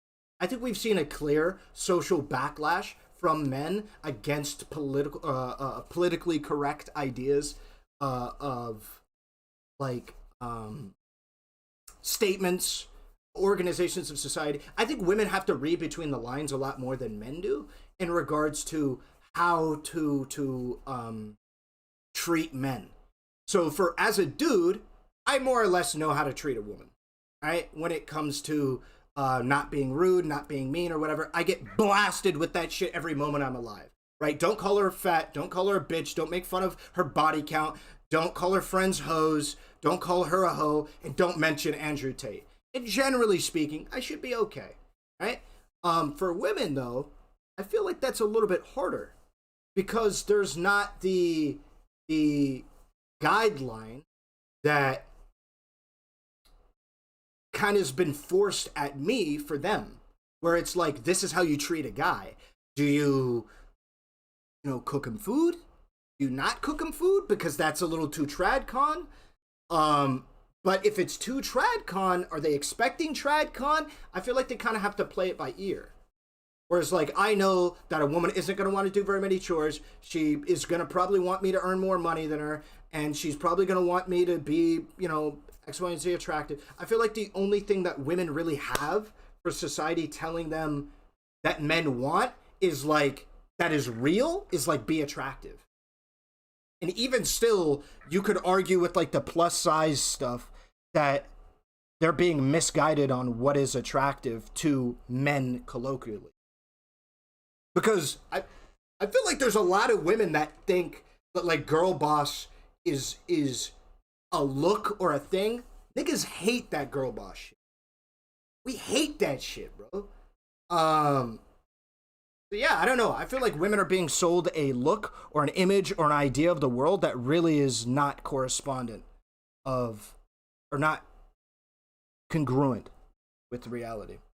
You're wrong. Women date people like Andrew Tate all the time. Not saying that they don't date them. What I'm saying is, for men, for how to treat women well, is the playbook is out there. Now, I'm not saying the best way to get women is out there, because I don't think that it is accurate. I don't think it is good, but for how to treat women, it is out there. For how to treat men, it isn't really out there.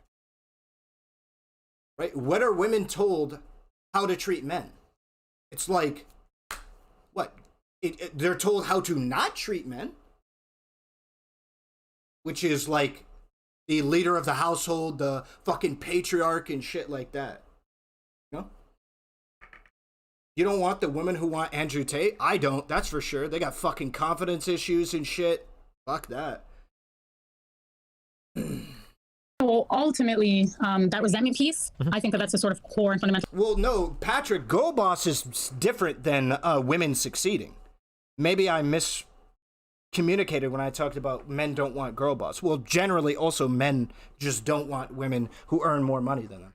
Sadly, that is the truth. As much as the people in here disagree, and I imagine most of the people in here are like, yeah, I'd love it for my partner to out-earn me.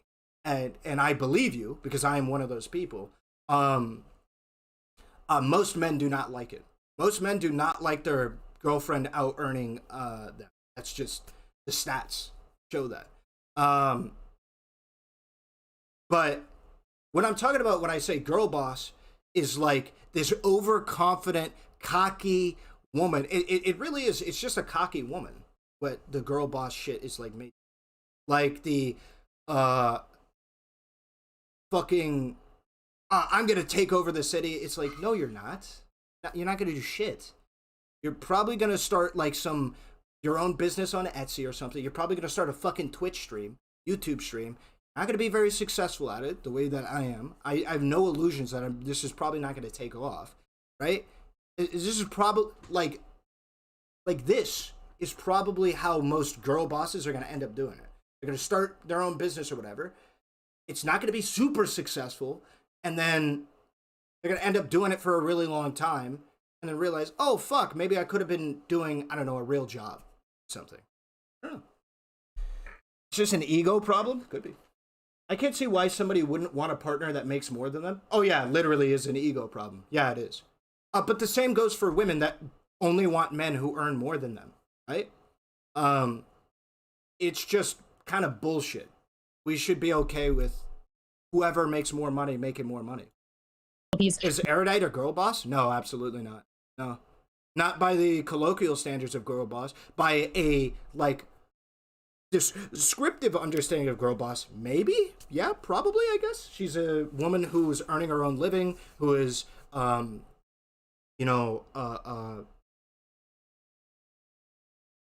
mean, that's really it for girl boss, right? It's like earning your own living, self-employed. That resentment, or maybe like we can call it vagina envy. It's that envy that's not coming from. Well, my Geoff is going to out-earn me by a large margin because she is studying medicine and I'm doing philosophy history degree. Feels good, man. As long as you guys are good with that,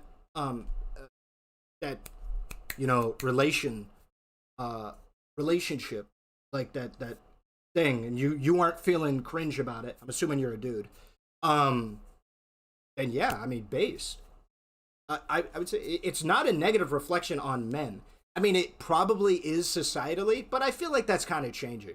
I feel like a lot of dudes are maybe you'll get some shit. You'll probably get poked fun of by the boys for it, but I don't know how much you actually get shit on for your girl out earning you. Like, actually. You know what I'm saying? If I go out in public to a bar and I say, yeah, my girlfriend out earns me, I'm not sure how much shit I'm actually going to get for that. You know what I'm saying? So I'm not sure how much that actually matters, at least to men. So yeah. Place. Well, so it's not coming from a good. It's coming from a place of frustration, you know. Whether you say it's good or bad. But it's coming from a place of resentment. It's coming from a place of, hey, you get to do this and I don't get to do it, and you get this and I don't get that. Your right? girl herself shits on you when you get out earned. Oh no! That I'm not trying to say that isn't the case. What I'm saying is that it doesn't have to be the case, and I'm not sure. I was talking about it's primarily the guy. I wouldn't give a fuck if she earns more than me. Yeah, I feel like my chat is going to be a unique place, though. We can't deny that we are a group of people that are probably have thought about social circumstances a little bit more than the average people, right? Whereas, like, a lot of the dudes that feel bad about it probably don't even know why they feel bad about it. They probably just feel a little bit annoyed when their girlfriend comes home with, like, a larger check than them, or comes home with a big bonus, or a bonus that's larger. They probably just feel a little bit annoyed. They don't even really know why. That's probably what's happening. It's not like, I can't have my girlfriend earning more money. That's probably not most of it. It's just kind of like, So if it's coming from a place of resentment and animus, which it is, then how could anything that they say foster? Okay, so I'm gonna put that to the side. So what I find interesting about what you're saying is the very existence of their podcast only perpetuates and solidifies the masculine archetype that they're saying, is so burdensome. Yeah, but this is an issue. Yeah, this is an issue that I bring up a lot. But their answer. I agree. Because I always say this, like, aren't you kind of like basically feeding into and perpetuating like the cycle of shit that you say is so toxic and horrible? And their response to that, what Fit always says is, well, we're not here to change reality, we're just here to describe it. Is kind of their response. Yeah, but whose reality are you describing? What type of people? Like, that's what I'm saying. It's such a myopic. That's such a myopic take. Like, I can't even understand. Like, how juvenile do you have to be to see the world through that lens? Through the lens of, I have no autonomy. I don't think it's very juvenile at all. Actually, I don't think the red pill is very juvenile at all. As much as I shit on like fringe woke, as much as I'll shit on, I imagine, this woman later inside of this video, I don't think she's very, I've talked about this before, what I previously discussed, women not wanting to date men who earn less than them, that makes sense. Women's dating strategy there makes sense. Why would I settle with a dude that makes less money than me if I am emotionally stable, if I can handle being single for longer, and I can just wait to see if I get a guy who earns more money? Not really an argument against that. Why wouldn't you? Not really an argument why you wouldn't. So, I think women's dating strategy on this makes sense. I don't think it's stupid. I think it fucks us over as people, not even just men. I think it fucks us over as people. Because it puts so much of an initiation on, I think it is generally better to care less about how much money your partner makes and focus more. If you are so worried about your partner making money, it's better to focus more on trying to figure out ways to build them up if that's what you're so concerned with. Like, I don't know, whatever way you can. I can't change anything. I have a giant platform and huge cultural influence, but I can't change anything. And we're just telling people how it's not like that for 99.999% of their audience. Like, it doesn't even make sense.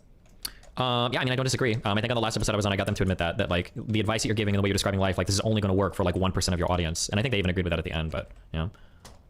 Right, but even the way that they see relationships, first of all, we're not gonna sit here and act like what they're describing or what they're prescribing has anything to do with relationships. We know that that's not true. Yeah, that that's one of my huge criticisms. They only talk about like fucking and hooking up, and Right. I've never heard them give advice on relationship related stuff. Hold on, wait, I'm gonna run a real quick. Give me like 1 second, okay? Okay. Don't say anything. Everybody can hear you, or say whatever you want. But 1 second. Can I say hi to your chat? They probably hate me. Well, you guys can hate me. I love you. Right, I love everybody, so we're good.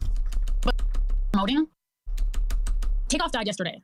No, I was just talking to your chat because I know that they hate me. I'm just trying to build a rapport with them. Kind of, Bernie. Not too much. Okay. People are saying you're wildin'. That guy, the Takeoff dude, didn't he die? Didn't he catch like a stray bullet? He wasn't like involved in like any violent shit, right? Right, but the fact that they're rapping about walking around, toking guns, making money, that like you can't. Okay, all right. Be surprised when this is the outcome. This is what they're rapping about. This is the lifestyle that they're purporting to live. This is the lifestyle that they're advocating on behalf of. Even like you can't be surprised. And it's not to say that his life wasn't worth anything or that he deserved to die. It's just that you have to understand the impact that the music is having on the minds of young, specifically Black men. And you have to understand how you know that symbiotic relationship again. You have to understand what the potential harm and the fact that they don't. It's not just irresponsible, but it's like, I mean, nobody can really feel sorry for you at this point. Certainly not me. Jeez. Wow. I mean, and like I said, it's not that he deserved to die, but the old saying, "Oh, you live by the gun, you die by the gun." If in your community you're advocating on behalf of violence, or if you're engaged, even if you're not advocating on behalf of it, if you're not stopping it and you're engaging in it, you can't be surprised when your life ends at the hands of you know. Oh, wait, what has Takeoff even said? Have we gone through his discography? What has he even said in his music? Some violent encounter, or like you can't. Does he said, I like killing people over dice games? It's fun, you should do it? Like, the problem that I have with this criticism of rappers is, I agree that, so I think it is a brain dead take to say that rap or the glorification of violence through music doesn't have an effect on people. That's retarded. That's so stupid to say that it doesn't have an effect on people. So for me, just foregoing that fucking stupid statement, it absolutely does. In assuming that it does, what kind of effect can we see? What is the music saying? And is it worth censoring music as a result? I think that often it's not the effect that people imply. It's usually not like, I tote guns, toting guns is cool, you should go do it, right? That's what people think that it is. I agree that there is like a cool factor that is implied with some of these various songs, but I don't believe that the relationship is as strong as people let on. That because like NLE is like singing about toting choppers, that young people are just going to start toting choppers, and that's. I think they might have a more favorable like attitude towards people that do it, maybe more favorable attitude towards themselves doing it, but I'd have to see the specific songs that these people make, specific lyrics. I'd have to see specifics, essentially. Black women also support this music, though. Aren't white people the primary user or listeners to rap and hip hop? Like, I don't think that the inner city violence is caused by fucking Ice Cube. I don't believe it. So I mean, it's primarily like white people that are listening to this. Now, is there probably disproportionate amounts of black people listening to it? I could imagine, but I don't know. Maybe not with like fucking Drake and shit. He's so fucking normie. So I don't know. It's a symptom, not a cause.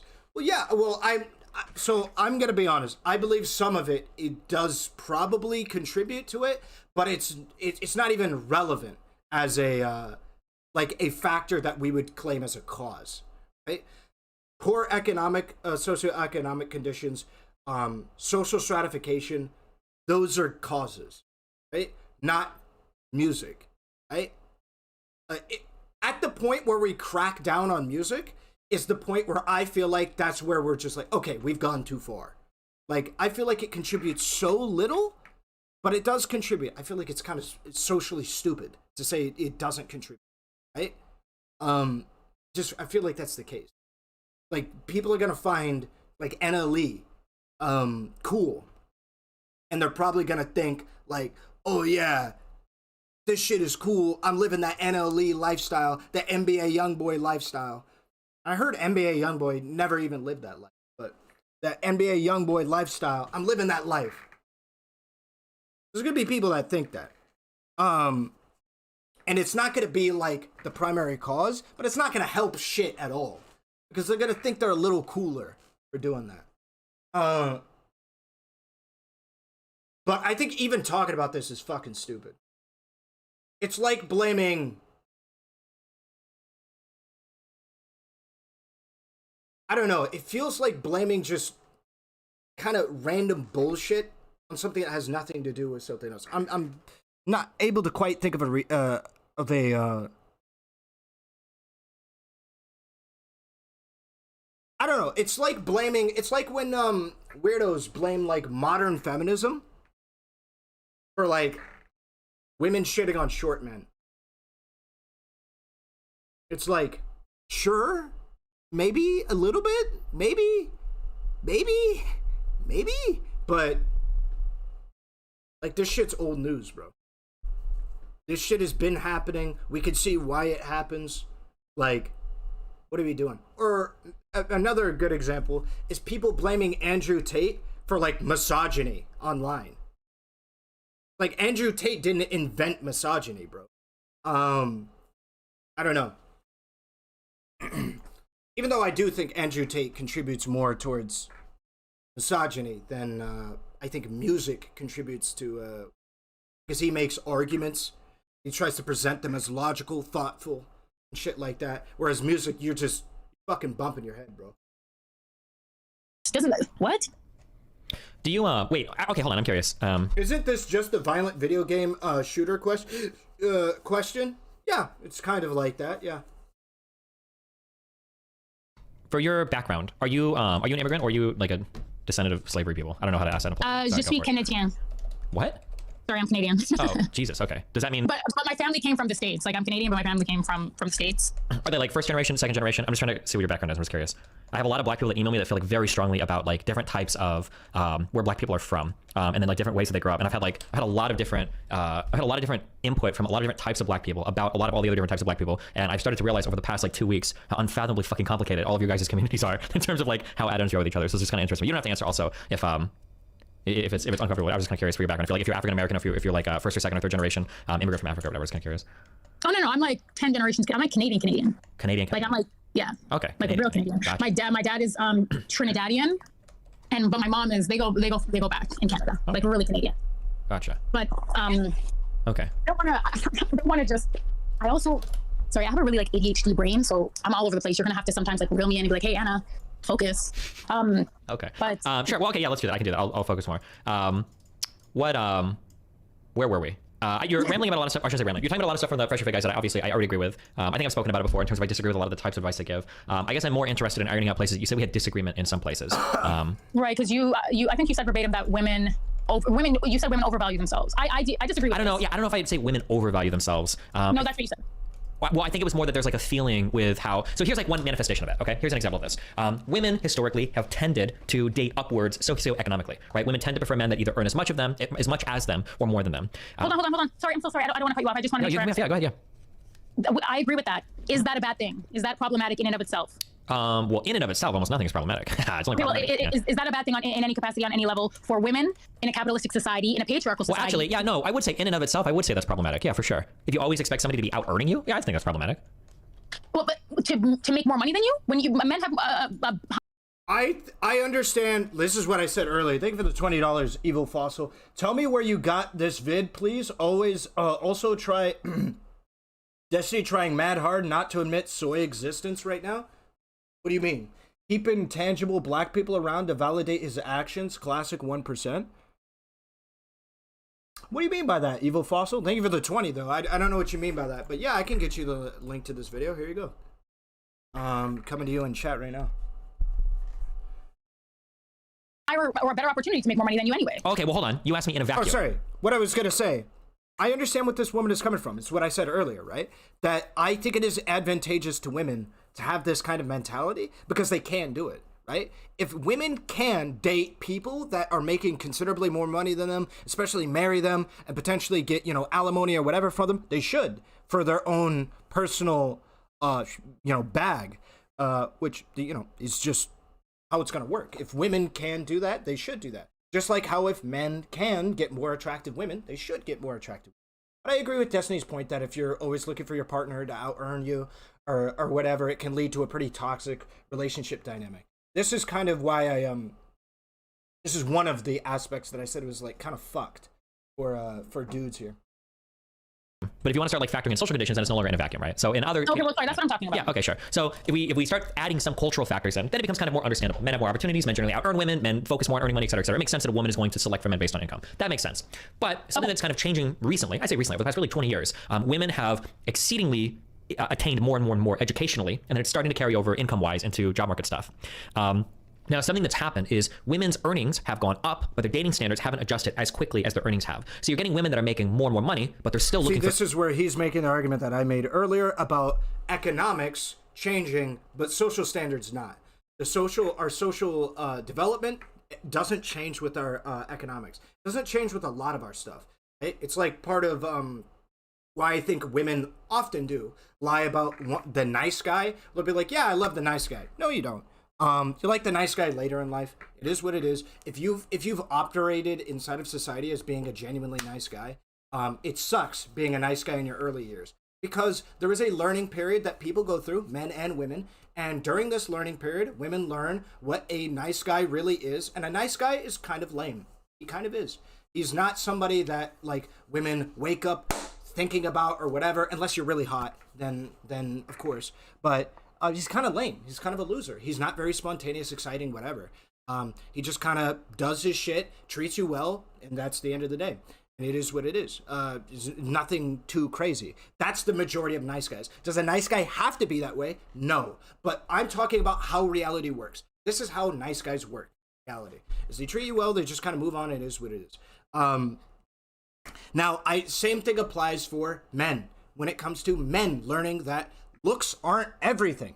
Men go through this learning process where they have women that would treat them amazingly inside of their early years, but they ignore them because they don't present in the way they do. They don't talk the way that they want them to. They don't walk the way that they want them to. And so men go through a learning period where it's not all about finding the chick with the fattest ass, with the whatever shit.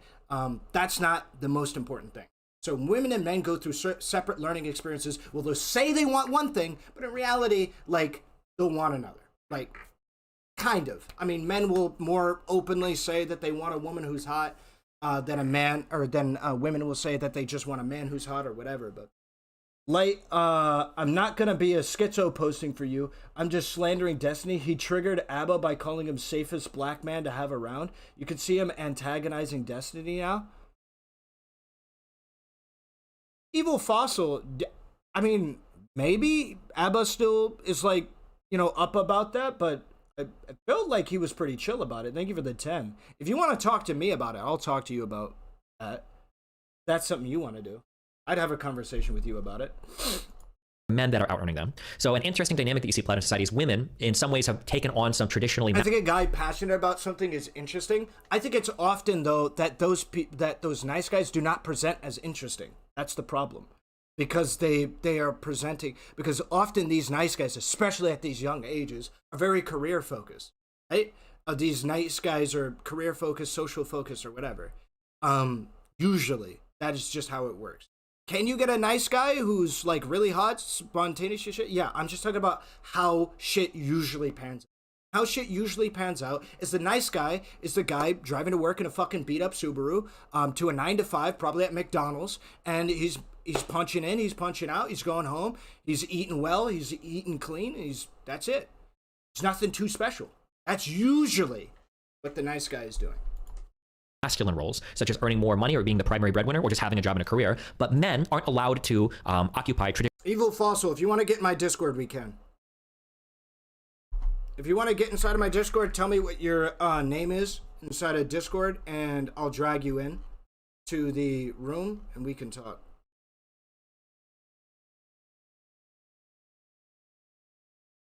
Also, for anybody that wants my Discord, this is it. I'm linking it. Looks like everything. That's where the rise of sexless dating. Looks are everything. That's why there's a rise of sexless, dateless men. Drekken Rao. I'd love to have a conversation with you because I disagree. This is something that I actually beat back the black pill a lot with, where I think the black pill gets wrong. I don't think it's looks. I think it's social development.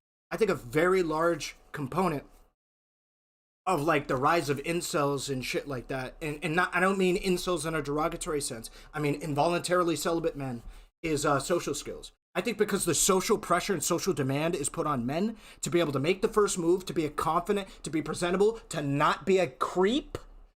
That puts a lot of demand on men to have good, proper social skills that is just not put on women.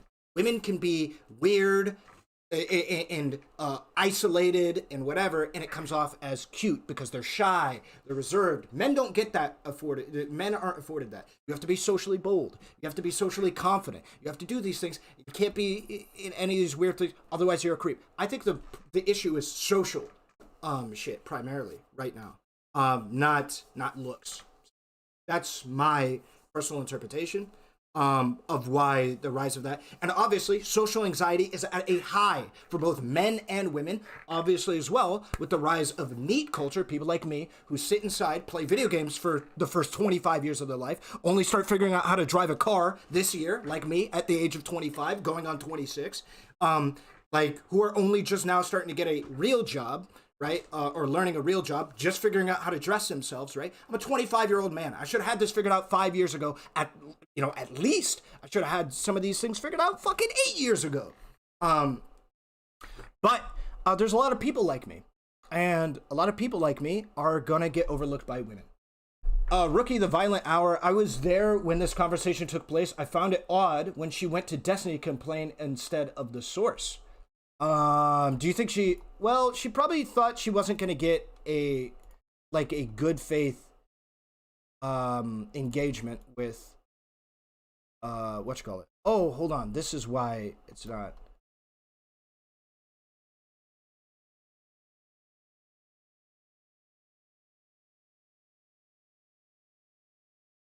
It's not working. Isn't this? Give me a sec. My Discord isn't working.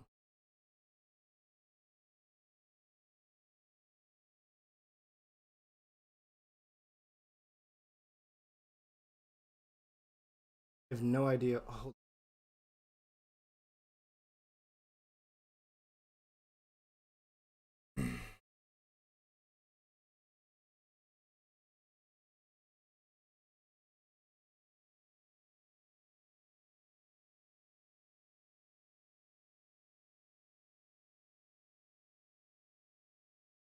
I'm dragging you in, but I can't hear you. Give me a minute. I have to fix my Discord. Shout out to Shizo Dono, Schizo, I'm assuming, Donos, who came before me and fell to the man. I don't know what the fuck that means.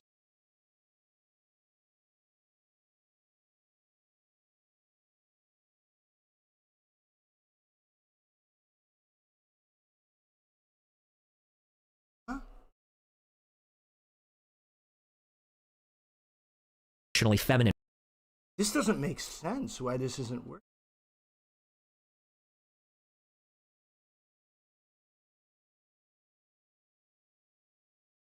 I'm gonna restart my...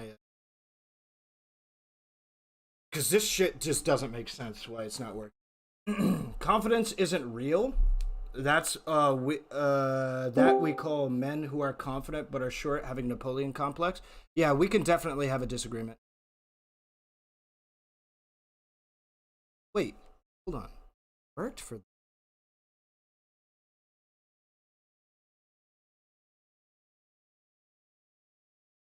Worked for the sound of me entering. What the fuck is going on with my Discord?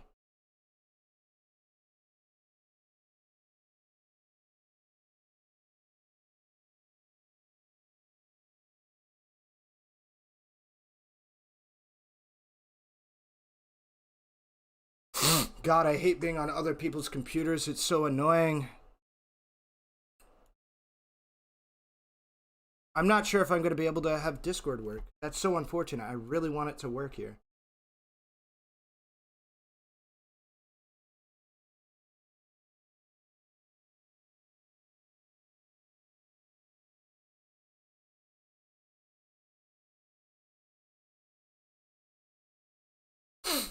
The Daliban sends those regards. Isn't it? It's your Discord, not mine. I'm trying to make it work. It's not. The problem is I've tried everything that I can think of. I swapped the output device, meaning the listening, to the proper device on the output. We'll keep listening to this while I try and figure roles, like being a house taker or earning less money. So women are still looking for men to be like the masculine breadwinner, but they're also like earning money too. That would be an example, I think, of an unrealistic dating standard or something where people are shooting a little bit too high. Yeah. Okay, so I'm gonna push back on one thing. So while I do agree with you, you know, I think that once women have been given access to engage in the pedagogy, to have a political life, to have autonomy and agency, I think that they've hit the ground running more or less. But I also believe that it took a very long time. It took a very long time for women to get to the positions that they're in now. And largely, you know, that whole superimposing themselves into masculine roles, it's still largely really not accepted. And I don't believe that women, again, I don't want to speak for everybody, but I don't... When we say not accepted, in black communities or where? Because I would argue, especially in Canada, and definitely in the United States, I think it's pretty accepted that women are like working careers and stuff now. I think it's pretty culturally pushed, and I think we see that in schools and broadly speaking across society. I think it's okay for women to be workers. In 2022, I don't think we shun that anymore. If that were the case, then the red pill community wouldn't exist. Like the manosphere wouldn't exist. Their channels, their entire ideologies is predicated on the fact that specifically black women are too masculine and, you know, they don't want to be submissive and blah, blah, blah, blah, blah. Wait, that's not because they have jobs necessarily. It's because they, I think what primarily goads the red pill's existence is better men that are annoyed that women are not picking them. Not because they don't make enough money, but because they feel like some measure that they should of other things. Man, I'm really sorry. Sorry, I'm trying to figure this out. I don't think I've ever had this much trouble with Discord. It doesn't make any sense because my issue is it's not allowing me to hear anything on Discord, but when I start up Discord, it makes the sound of me entering a room like that. I don't think you could have heard it. It makes the sound, so I know it's playing audio through this, but it's not actually... I have with me in studio. Oh, I accidentally pushed. Oh my god, this is bad. Real. No shot, man. Where was I at, dude? Are you serious? It didn't save it? Believe in you. Oh, I can hear you. Oh, nice. What did you do? God damn it. Here, I can just go back in the VOD a second. Oh no, I'm covering it on the VOD. God damn it. Fuck! All right, we're skipping. Is putting in the work. That's Sure. what I'm talking Yeah, about. sure, for sure. So I push back on what you were talking about masculine and feminine. So when you say that men are not allowed to occupy Traditionally more feminine roles, yeah. when your life ends at the end. Yeah, I mean, I understand why they're saying what they're saying. We're good. Sure. Well, okay, yeah, let's do that. I can do that. We're pretty much there. All right, cool. That wasn't that hard. Yo, I'm doing morning chores and watching. I'm waiting warmly. Just let me know and I'll respond. Ask me anything. I'm 666 successful black man and he identifies a 550-year-old tree coming to eat bread. What? She is smart, so she must understand that Destiny could not provide proper pushback due to optics. It seems like a cop-out to a real debate. What are you talking about? Due to the optics of what?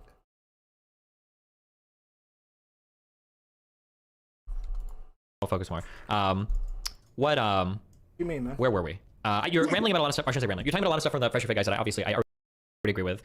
Or where? Because I would argue, especially in Canada and definitely in the United States, I think it's pretty acceptable. Yeah, we're very close. Specifically, black women are too masculine, and they don't want to be submissive and blah blah blah blah blah. Yeah, so, but I think that's exactly why they exist. Like, it used to be the case that before, if you're a woman, you're kind of fucked. You kind of have to find a guy.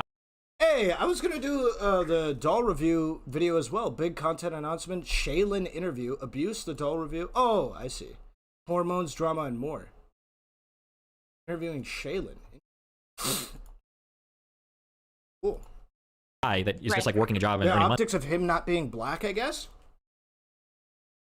Yeah, I don't know. I'd have to hear what specific conversation they were having where not being black was the underpinning there. And like in the past, all men really had to do was like be a man. You just had to like have a job, earn money, and you're kind of like guaranteed to get a woman to some extent because like fuck, you're the one that's making the money. Wait, this is working. What? And they're either going to live with their parents forever or they're going to find a guy and marry them. But now that women's options have dramatically expanded, men are having to compete at higher levels than traditionally they ever really had to worry about, right? Like 50 years ago or 150 years ago, men didn't have to worry about having like meaningful emotional connections with women. They just needed to lock down a job so that a woman, kind of needed them to support them and their family. Yeah. Right. So, and I agree with you, but that's kind of what I'm saying. So they're complaining about something that has sort of been engineered by them. So if they're falling behind, well, who I think we got to be really careful about engineered by them, right? Like when I say engineered by them, I mean that the power structure, these institutions. I never let people get away with this. This is the dumbest thing I've ever heard in my life. And it happens so consistently. People will try and say, well, men created the system, so if they get fucked by the system, it's their fault. That's stupid. I didn't create the system. You didn't create the system. Many of us didn't create the system. We should not be blamed for a system that we had literally no hand in creating. That's so stupid. That was created by people hundreds, thousands, tens of thousands of years before us. We should not be blamed for that. Also, as a genuine another side note, you shouldn't get credit for thousands, tens of thousands of years of oppression for women that you never had to go through. Because you live in 2022 where like being fucking plus size is being called plus size. Like you should not get the same you should not get the clout or the credit for like living through the oppression of like when it was okay to beat your wife.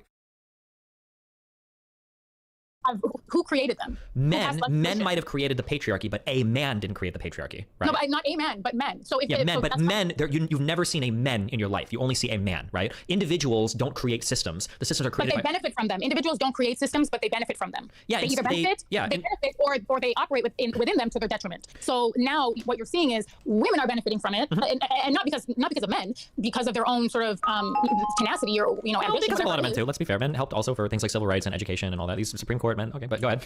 No, that's not what I mean. I just mean that getting your education is putting in the work. That's what I'm talking about. Yeah, sure, for sure. So I push back on what you were talking about masculine and feminine. So when you say that men are not allowed to occupy traditionally more feminine roles, yeah, right? But who said that? Women. Who said that? When? Every single time, always. Wait, so what? here's something.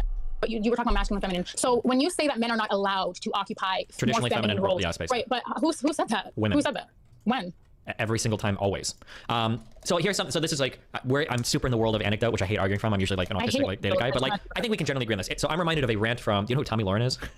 No. Okay, white blonde, super conservative idiot. But it was funny because she posted a rant one time on her Twitter that I thought was like very emblematic of all of the kind of dating issues. And she tweeted this huge thing, and she's like, "I'm tired as a woman of finding all these loser fucking guys well into their 20s, sometimes 30s. They don't have good jobs. They don't have any fucking careers. Some of them still live with their parents. They've got no life fucking skills. All they've done is party and hang out with friends and play games, and that's it. They're losers, right?" That was her complaint. And I see a lot of women echoing similar-ish complaints that a lot of men are just kind of fucking losers. But it used to be the case that most women were fucking losers, but because they were valued for different things, that was okay. If you were a really hot 23-year-old woman and that's it, I guess if you can take care of a house, maybe, you're like, that's like prime dating material. But if you're like a reasonably attractive 23-year-old guy and that's it, you're a fucking loser. So I think that's what I mean when I say that like women have stepped into traditionally masculine roles, which is fine. I like that. I think that's cool. But like men can't step into the roles that women traditionally inhabited because those roles sucked. Men said they didn't suck, but they obviously did. And now like women don't want men that were in roles that were traditionally filled by women, but women are filling roles that are traditionally filled by men. Does that make sense, or do you disagree? Go ahead. Oh, hello? If you're talking, your thing is muted. Oh, I heard. Hello? Oh, I hear you now. Hi. I don't, can you hear me? Yeah. Wait, Evil X, can you talk? I'm trying to figure out if this is working at all. Yo, what's up? Okay, so it is. All right. So it seems like you have some pretty steep opinions about this stuff. Do you want to say what you wanted to talk about? I don't know if I really have any opinions on anything necessarily. I think you need to elaborate. Okay. I'm just slandering Destiny. You came in here and then you were like, "Tell me we got this vid, please." Destiny trying mad hard to not admit soy existence right now. What is that? Admit soy existence. Okay, so in order for Destiny to like manifest whatever he's dealing with right now, he had to like have this persona of soy. And the thing is that he himself was not soy, of course, but like it's like a dichotomy between being soy and like being really accepting of the ideas that soy fights. So if you want to stand for something against soy, he like did that, right? And that was like kind of his thing. People will come in and people like connected to him on that, right? And but like the way he actually had to live to like be Destiny was to be like a fucking cutthroat 1% man, right? So like that's like what he's doing all the time because that's just what do he you mean? is, right? All right, so like go ahead. yeah, so the whole thing is like so he is like a 1%er, bro, right? He makes you're talking about money, right? Not even, no, just influence. Like somebody who's able to actually drive the narrative of enough people in their lives that they literally don't even gotta care about survival anymore. Yeah. That's like what he does, right? Yep. And he the way he did that was through a narrative that he was able to drive because of his talents, his charisma, the way he talks, all of that, right? That's what he built. I'm not saying that I don't agree or anything he's saying. Like Destiny's pretty base with his stuff, but I'm just meaning like what's coming to the surface and the stuff that I'm talking about now is like the shit that's coming because he don't want to own how he was and like shit is changing. Yeah, like every influencer, everybody like he wants to pivot, but he's What is he pivoting dealing with the around? reality. What do you mean? Well, you said he wants to pivot. He's not understanding the reality's changing. What is changing? All right, so the future's female, right? He wants to pivot and he wants to be more accepting of like females and like marginalized spaces and all of that stuff because that's actually where money is flowing and like being expressive or whatever. He sees it and he sees like if he have like his kind of like dinosaur fucking audience and his dinosaur fucking ideas, and to be honest, just look at him like he actually has to be a certain way in dealing with certain people and spheres, even if he stands for us, like even if he stands for something different in order to even be in those spaces with people like fucking Fresh and Fair and all that. So hold on, can I stop you there and kind of address something? Go for it. Okay, so you said he's changed. What has he changed on? Like when did he not have these opinions that he's had about women? Nah, he's not changed. All right, he's not changing. Like his perception, like his character, like who you've seen, like it's not changed. Like it hasn't changed. Like he's consistent as Destiny. But what I'm saying is that that's a character. Like Destiny as like a human, as a man, he's still a 1% like white man. Like no matter what, Okay. like it don't matter. Like it don't matter what his stances are. Like society funnels him influence and prestige because he's a 1% white man. Like it doesn't matter, right? So Like what is yeah, what so is what? the It's fine. That's fine. Like he can be one. Sure, that's fine. yeah, Yo. Like, what is the point of recognizing that? Like what's your the greater point of recognizing that is that if Destiny wants to pivot, he must like have a all right, so he's fine because he has an audience and he's regular, right? What do you mean as a minority this is kind of cringe? Watch your mouth, bro. Stop getting triggered. All right, so the whole shit I is wouldn't read that chat. he wants to it's fine. Chat is fine. Chat is what it is, right? So Destiny, it's not performative, right? Like Destiny is actually manifesting something. Like he actually is living an authentic experience, right? Mhm. But shit changed, right? Like the narrative changed after like COVID and people like really stopped, trying to relate to like government and an overarching narrative. People rather find their fucking bubbles and people rather do that.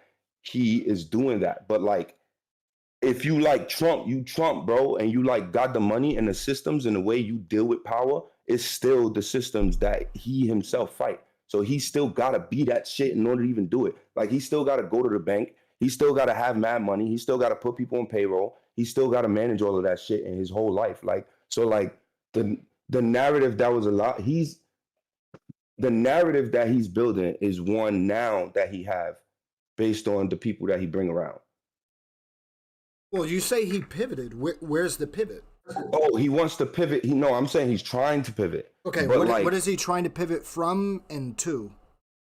All right, so he's personally trying to pivot from being like misogynistic generally in his actions, not in the views that he's having, but in his actions, like what's happening, like his content. Like if you clip it, like or like the stimulus you get from it is like misogynistic energy, bro. Like if you go to his stream, like he's literally just sitting there quiet while like niggas is like, regardless of if you legitimately okay or not, a woman is sitting there getting in her feelings and screaming, and like some dude is laughing at her, and he's like dragging in more people that's like laughing at her, bro. Like it's just this is just what it was, and he's like, yo, this premium entertainment, Well, right? Like that's like if yeah. So if I were to contend with the misogynistic nature of that action, sure.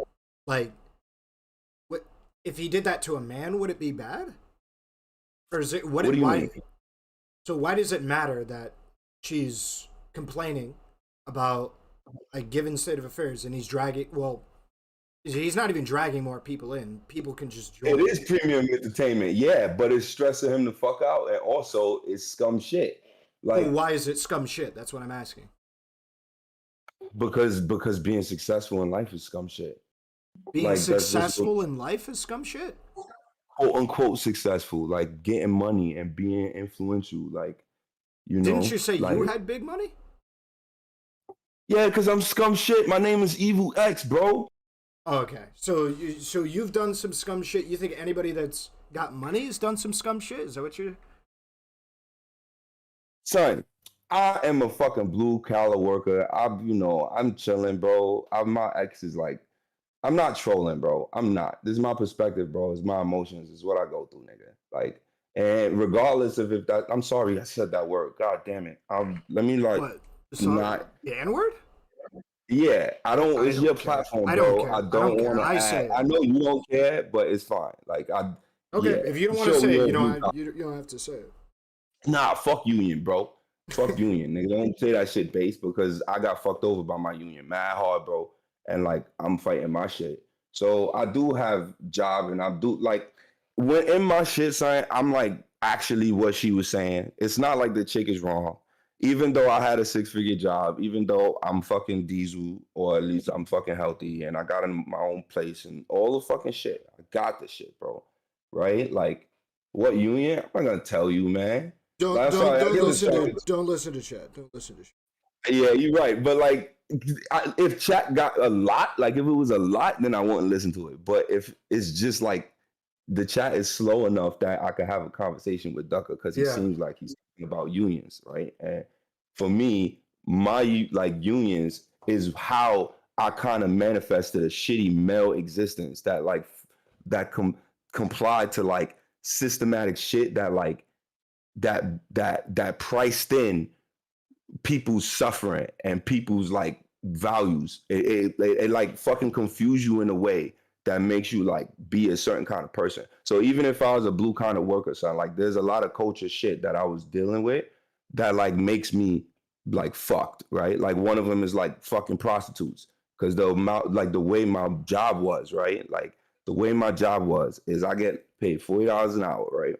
Yeah. Then if I work overtime, I make 60. There's mad fucking overtime and it's mad free. But the way I work is I'm in a city and I repair equipment in the field. And so people like the supervisors are it's like is like only 2-3 offices in the whole city, and they like on different sides of the city. I'm not telling you where I'm from, son. I'm not telling no, I'm not. Yeah, I'm not. don't respond to chat. They're gonna say right. just stupid stuff. Yeah, but he's on point, son. Like, cause all right, never mind, right? So, my job allows me. Hold on, can we go point by point, because earlier you said Destiny was misogynistic. It was the reason why we dragged you in, and then we can go back to this. I want to tell you how living as a successful person makes you misogynistic, regardless of your viewpoints. Okay. Is basically what I'm saying. Sure. And I relate to that through my own and place, like simply because I've been around, like especially like business, and I've been around like high end, like blue collar work, shit like that, right? Like when I'm at the job and I make that much money, I have a sort of autonomy with my day. Earlier, like maybe even like 10, 15 years ago, right? The way people logged being in the job was literally through it was through fucking trust, literally just trust. You would sign a fucking book, a log book, because we work in the field and we got to respond to shit in the field, and like we maintain the equipment. But like if you think about it, like over time, day to day, you ain't really doing shit. You get trained for the position and then you not really doing shit, and like it breeds this kind of culture that like really like, oh man, it's bad, bro. And like it really just be like locker room bullshit, because men don't want to do this. I mean, women don't want to do the shit that we be doing, right? And to be honest, there's like a echelon of, especially like say like the men that they're talking against, right? There's a whole big ass amount of dudes who like just do, like black dudes, especially like me, who would just like go and do these jobs that give you like mad bread. It probably put you like, but it's like mechanical and you really get paid for what you know. And it puts you in a mentality where you don't speak and you don't like have a voice, or you don't do anything. You just give your shit up to like some company, and that company just like manifests some crazy shit, and you just go live your fucking life, and you're not in these fucking spaces.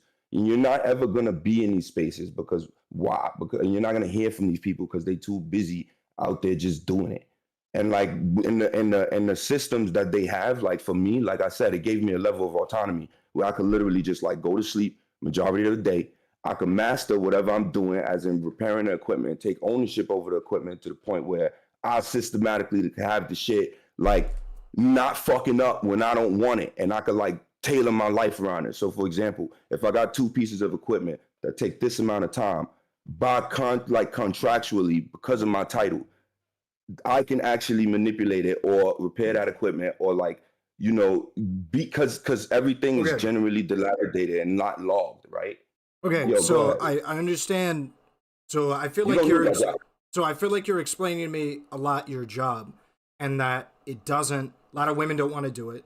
So there's a lot of dudes doing it. You get a locker room culture where there's a lot of dudes in one place, not very many women. So there isn't very much like female accountability for being like, hey, that joke might be a bit too far, or that statement might be a bit too far. Yes. Okay, so there's that. No, and I'm not good at my job. No, it's like, yo, no, that's a good point. I know you said don't read chat, but it's not a good point that I'm good at my job.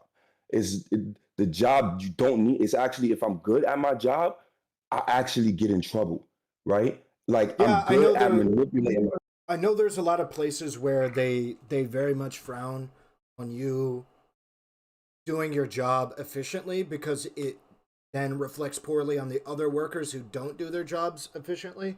Yeah, So- but I'm talking about something more systemic, right? I'm talking about something more systemic. So, Okay. for example, let's say that you see the culture that I'm talking about breeds the me, right? Like, because Yep. I'm really talking about the work that I'm doing because it really breeds the habits and the way that I do things and have a perspective. So, for example, like the whole fact that I have to repair two pieces of equipment in a certain time frame like allows me to like it allows me to manipulate like how I do that work when it gets audited, right?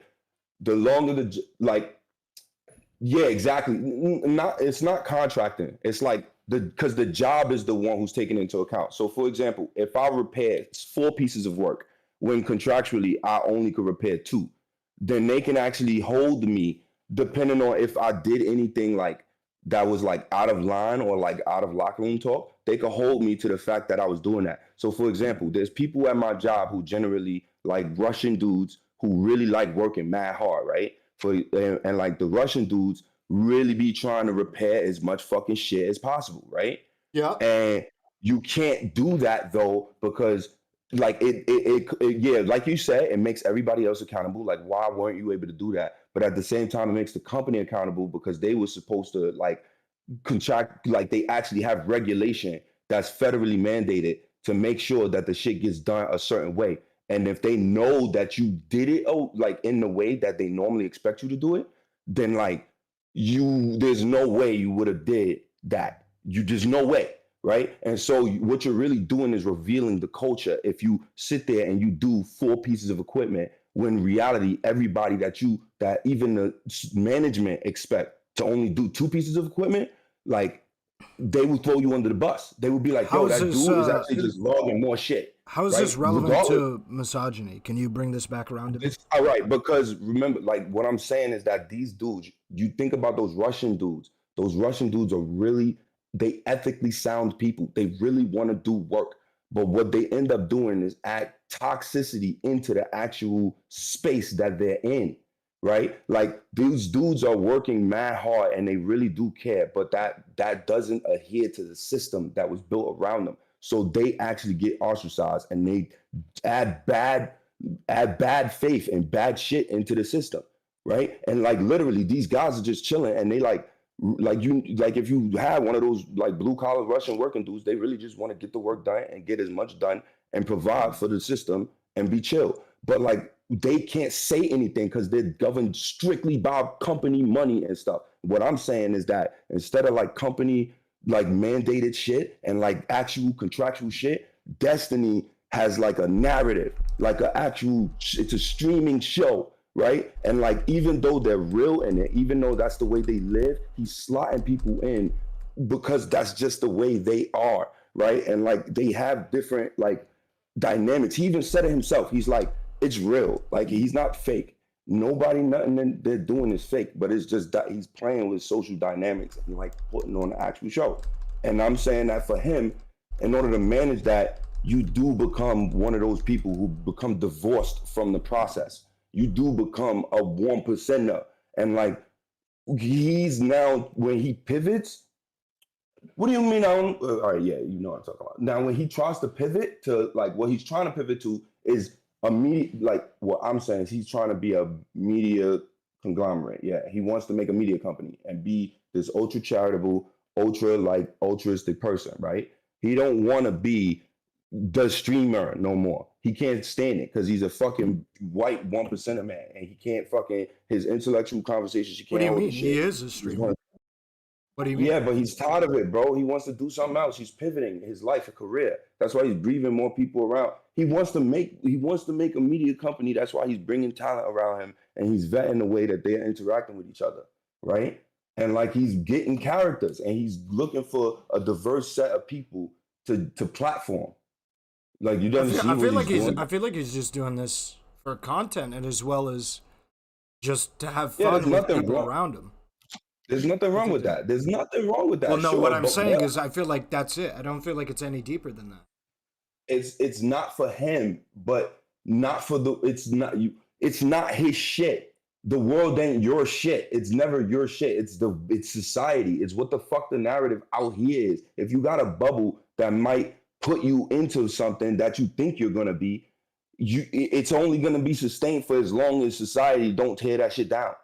So like what I'm saying is that his little stream of bubble with him and his friends and they feel like they professional and they really personal and people buy into it, it's actually becoming to be in a part of something that's bigger, and he's watching other people get torn down and he wants to pivot his community with his friends and him into that space, into a space where he can still be there, right? Like for example, that's why he's bringing around people like low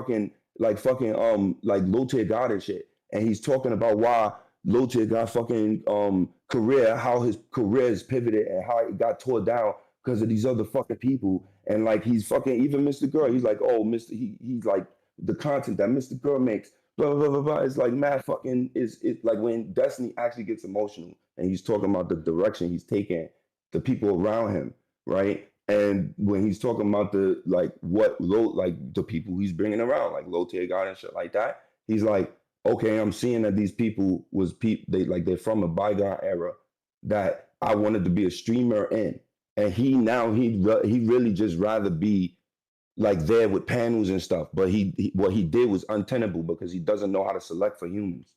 Like he actually, what do you mean it's untenable? He used to, and he does still make fucking ridiculous amount of money. He does, yeah. But like he fucking just boot people. And people come in his sphere and out, and they actually like mad scared to be in his sphere. He's doing successful. He's good. I'm fine, but I'm just like having a fucking perspective on what he's doing. Like, what do you mean? I still don't feel like I know what you're saying. Like, so when you said that people are afraid to be in the sphere, I don't feel like that's. I mean, unless we're talking about leftists, maybe. I don't feel like that's really. All right, so for example, this is what I'm saying. I was with Brittany, right? So like, I got a video. Damn, son, this shit is fucking corny. All right, I spoke to Brittany, right? Simon, I'm assuming. Huh? Brittany Simon. Yeah. All right. And I did one of her video calls because, to be honest, like her levels and shit, I wanted to talk to her about that whole system and like how I relate to my life and shit like that, right? I went and I spoke to her, right? Because one, you could instantly speak to her, unlike everybody else. And I'm just sitting there and I'm like, this would be the easiest point to just start like debating and being in these spaces, like just generally, right? And so I went to go speak to her to ask her how she got into that space, because I feel like obviously my schizo rambling is akin to hers, right? I'm not approaching to be a part of her shit. I just want to fucking talk to her just because, yeah, humans gonna human, right? So the same way everybody else be talking about. So I went and started to talk to her and I got exactly what I wanted, right? Like, and I recorded the shit, but I can't put the shit out. I told her I'm not gonna put the shit out. But the shit went mad good, but she fucking pitched me basically as somebody who would be in her community and she would drag into a panel if I ever fit a niche, right? And like she pitched that to me, right? And I'm like, okay, so what kind of relationship is really happening here, right? Like what kind of thing is going down? It's fucking nuts. And so what do you mean? What do you mean? What kind of relationship is happening here? So I obfuscated why I was there in the first place, because I was reading her. I was like literally trying to read where she was taking me with this conversation. And I opened up the conversation saying, yo, Brittany, I'm begging you, if what I want from this conversation is for you to drive the narrative. I want you to have the narrative. I don't want to talk about me. I want you to drive what we talk about.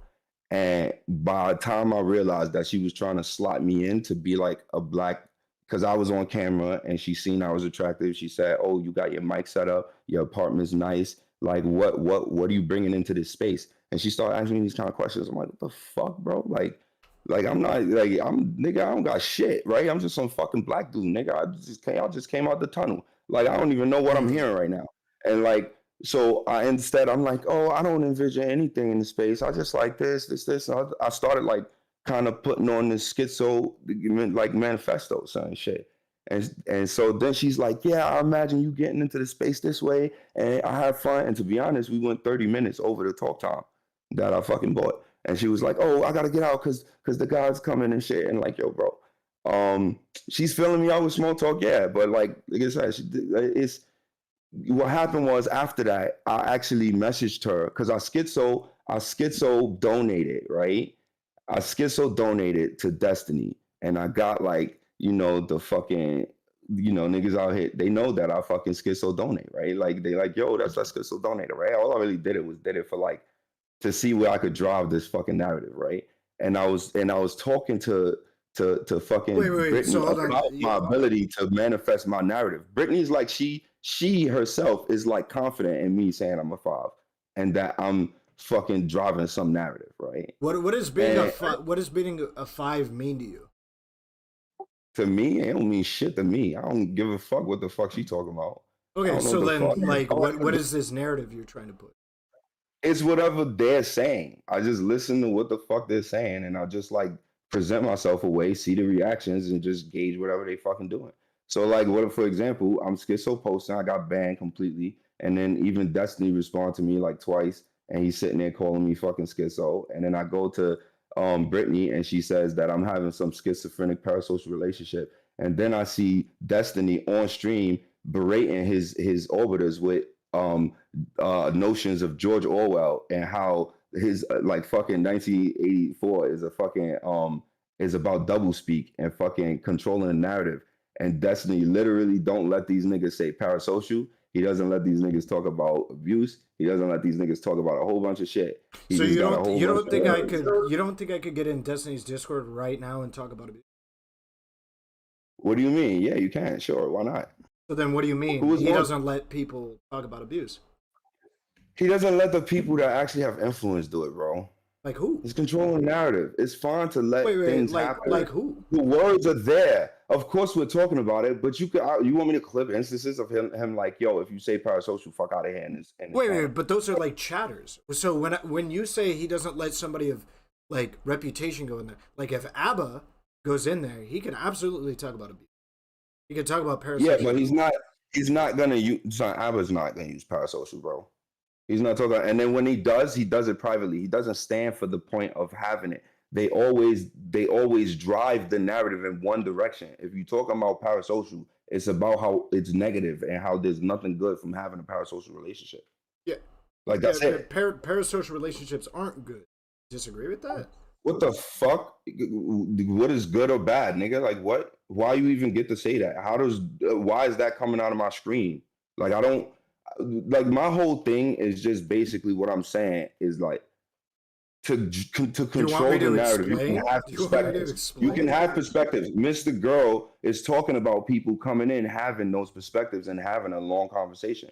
We could have a long, interesting conversation on why parasocial is bad and wrong. Fine, and you could be right about it being bad or wrong. Fine, but like if you're trying to make entertainment and you're trying to have it, and that's what you're trying to have a conversation, then you're supposed to let people actually have that, right? Instead of saying, don't ever do that, don't do that, you can't have that fucking nobody's saying that. I could go on Destiny's stream right now and debate him as to whether or not parasocial stuff. Well, I don't have your opinion. I think parasociality is bad. No, but you're debating it. You're not having it. You don't actually come in and be like, I have a parasocial relationship. This is why it's successful. No, you're gonna say it's bad. If I had a successful life, but all right, so like let's say Yee, right? Let's say he's successful because he's schizophrenic. And now if he don't want to be schizophrenic, then he instantly loses all his career and everything. Are you telling me that is objectively wrong or objectively right for him to? Well, I don't even believe that. I'm just asking you. It's a theoretical. It's a hypothetical to gauge values. So in this hypothetical, Ye is schizophrenic, right? And he made all of his music, all of his style, fashion stuff, made all of that while schizophrenic.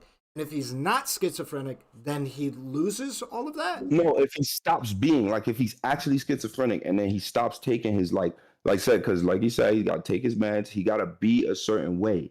Like he has to be a schizophrenic billionaire artist. Like he has to play that role. I don't And think there's he has to people, or do there's that. a I mean, system. maybe He he's gonna don't. make shitty art if he's not, but I don't think he has to. Exactly. Yeah, he made shitty art, and everybody No, disassociated from him, man. And now he's fucking hold fucking. on.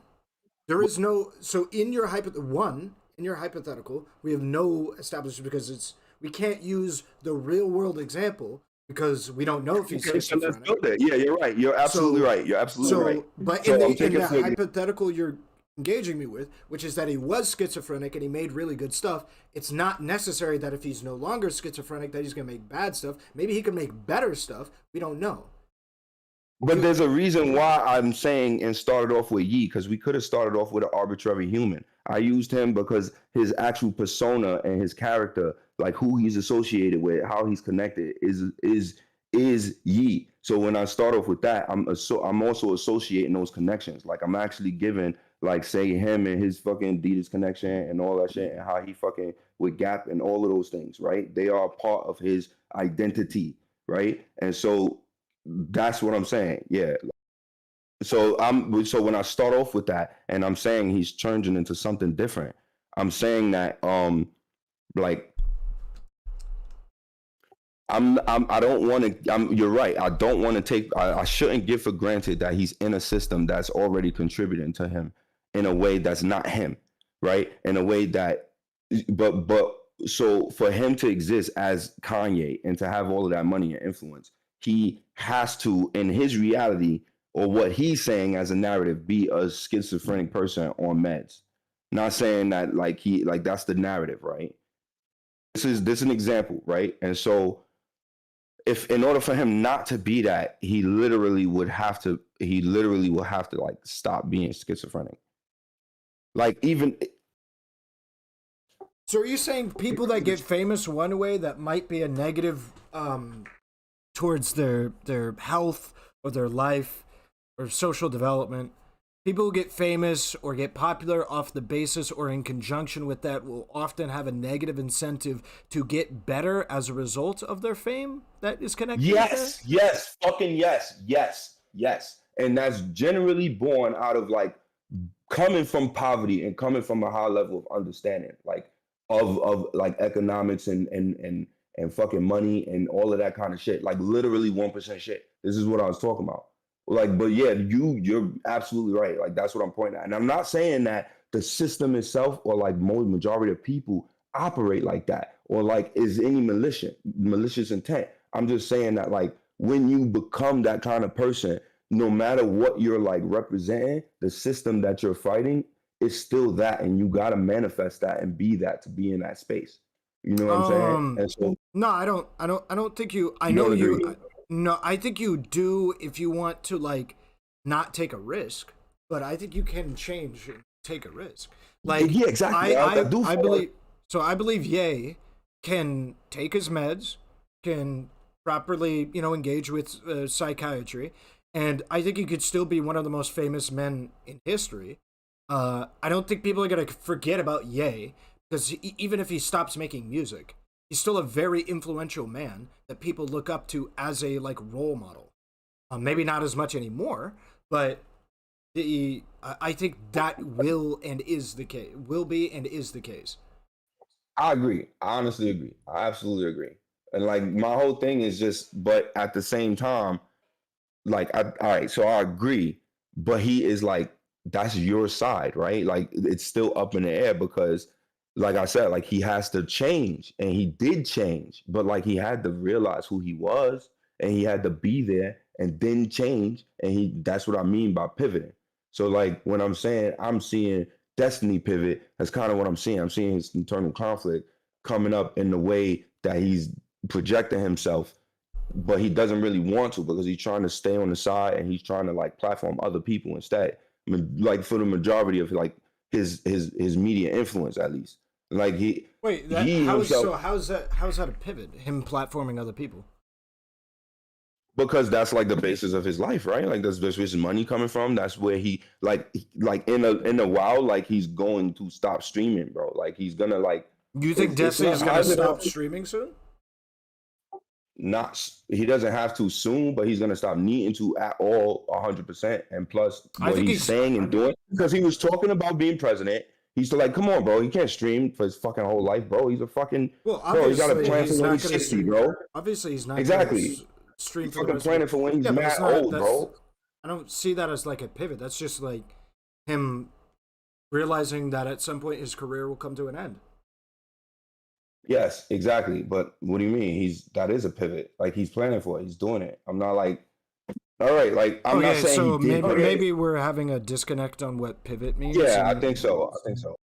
Okay, I think so. I'm saying that like his actions are indicative of him thinking about pivoting.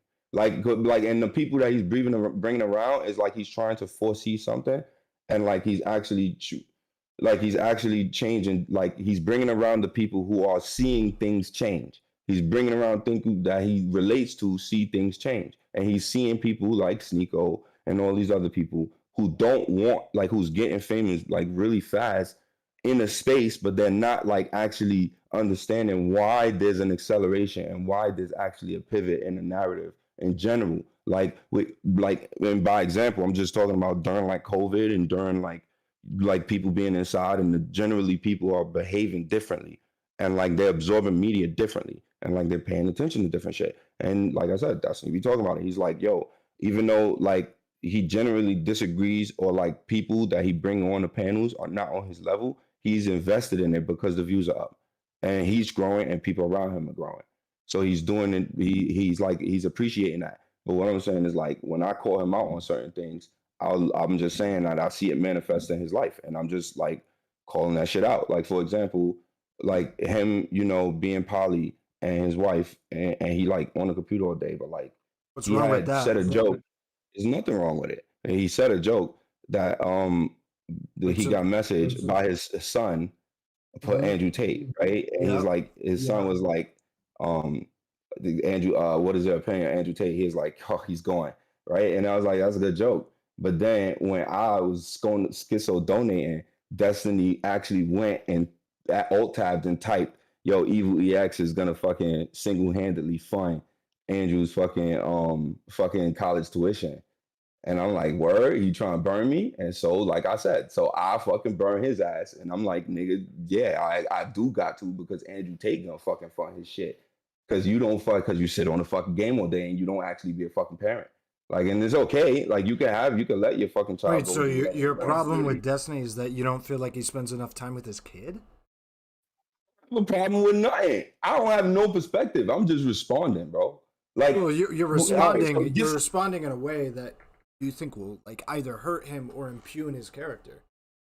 Yeah, obviously, because he did it to me, and I would get into that. Yeah, but just because he did it to you doesn't mean that like you're not trying to do it back to him. I'm not even necessarily saying that it's true, but what's the point of you pointing that out? To tell me that I'm being a bad person or I shouldn't do it? I mean, is that why you're saying that right now instead of carrying on the narrative or like changing the subject? You're not assessing my values. You're just telling me what I did was bad. No, I'm just stating what you did. Well, yeah, I do think that is bad because I don't think you have enough. I don't think you have enough. So you don't think so? You're just like you're just denying my perspective. You're not carrying on any kind of understanding of what I don't think you have enough. I don't think you have enough information to say Destiny is a bad father. Why, if I'm trying to slander him? So wait, why? Are you trying to say that you should? Hold on. Are you So you're trying to say that you should just be allowed to just say things about other people? I'm not trying to. You making mad assumptions, bro. Like, well, I'm answering your question. You're using the word slander. Wait, hold on. Wait a second. I donated to you, and I had legitimate statements. You asked me to support them. I now am right back at the statement that I made, which was slander. I'm letting you understand. You wanted to understand my point as to why I'm saying I need that video so I could slander Destiny. This is a contained thing. If you want to ask me about who I am or what values I got or what I think is right and wrong, whatever, no, I'm just explaining to you an event and like the different aspects of it. So like I said, I donated and I said that I'm trying to slander Destiny. You asked me why. I'm explaining to you why I can like what I'm doing that is slander. Yes, it's slander because I don't have enough information, right? I'm actually doing it to him and he's doing it to me. He slandered me because he doesn't have enough information as to why I'm even spamming him with text or why he's doing like what I'm doing, right? Like it was irrelevant to like why I'm donating or why I'm doing anything. You know what I'm saying? Like, so he's sitting there and he actually typed and he said that to me. And so I said that back to him because I am Evil X. Like, I don't care. I'm going to say it back to him if he says it to me. He engaged in evil, I will yo. So the whole So point your of saying your whole point is that you felt slandered by Destiny, so you slandered Destiny. Phil slandered by Destiny. He tried to slander me. Okay, sorry. Phil slandered by him.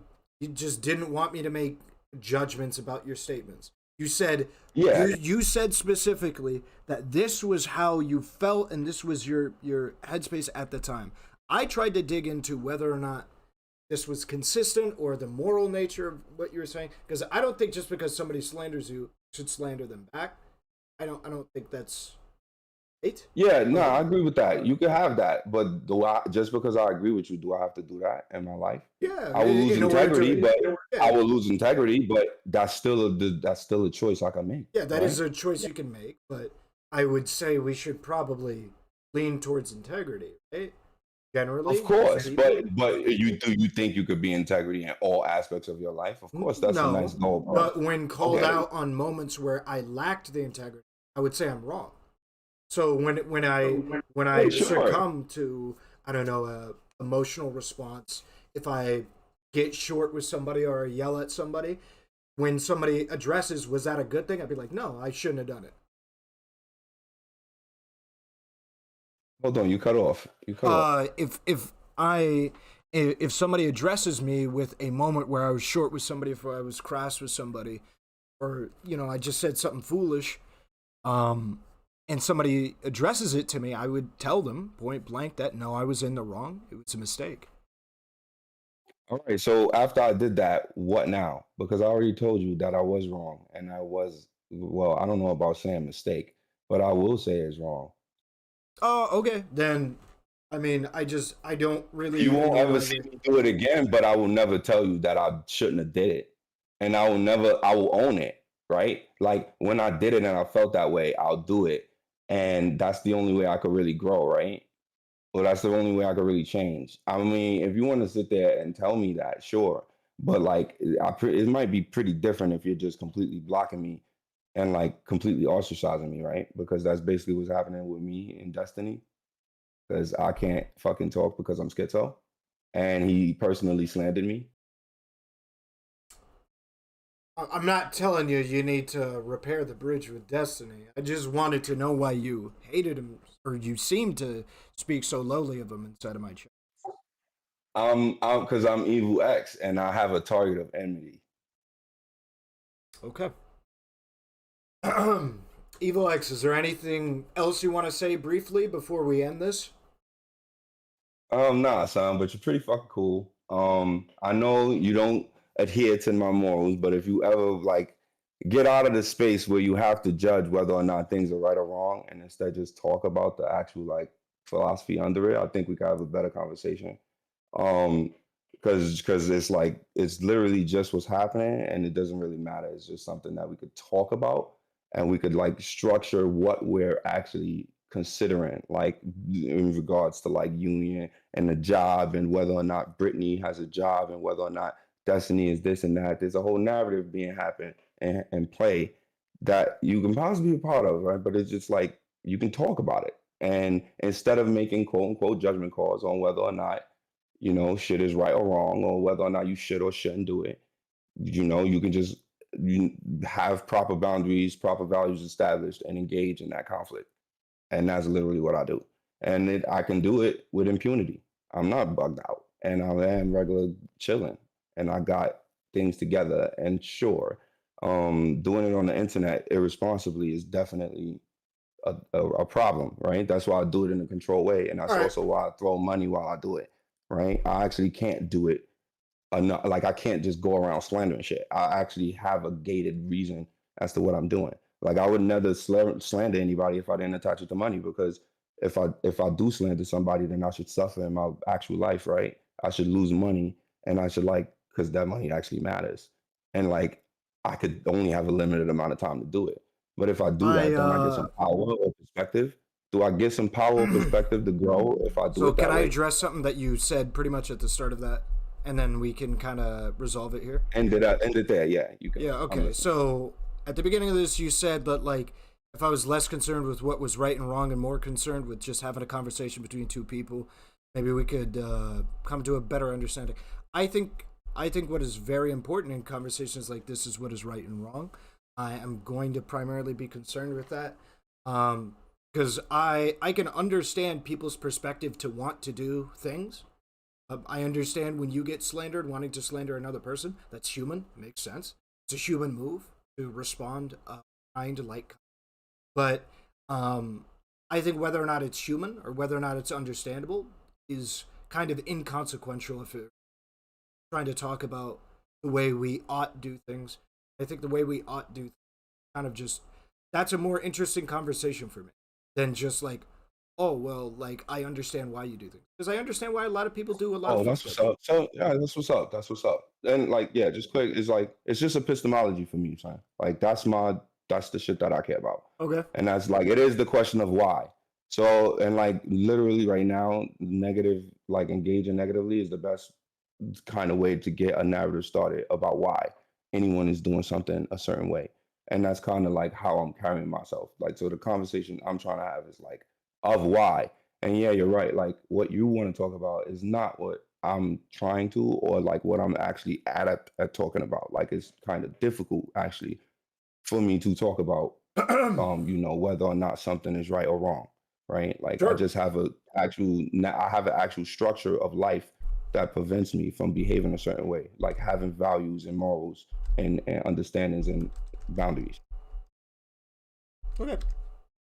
All right, man. It was. All right, man. Yo, good looks on having me on, son. And Yeah. I'll just enjoy the Queso Donos, bro. I appreciate it. We'll maybe talk later, but I don't know. But Yo, it yeah, seems I'll we drop have by, son. I'll conflicting- be dropping by. Okay. All right. See you later then. Yep. All right, Rookie. Are you here? Rookie.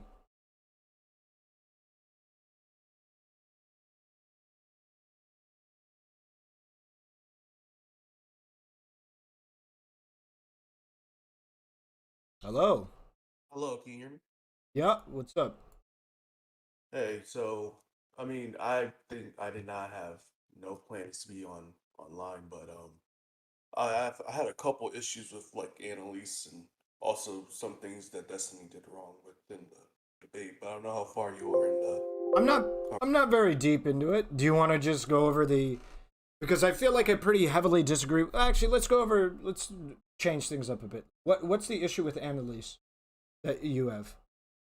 Well, I mean, it's a couple of things, but a lot of it has to do like optically, because I think a lot of her arguments are like valid, but like at the same time, like the way that she went about it is like it was pretty bad, really bad.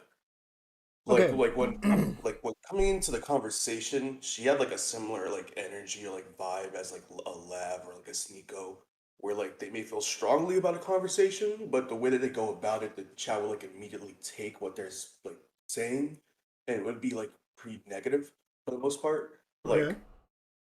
Like when she said, like she's attributing like negative aspects to like a whole race or sex, like black men, saying that the entire issue is only on men, or like disregarding like how it's like multifaceted, like how like there's multiple reasons as to why the relationship is the way it is today. So like just saying everything like black men need to do better, and that's like the main focal point, it's not gonna be like taken very well.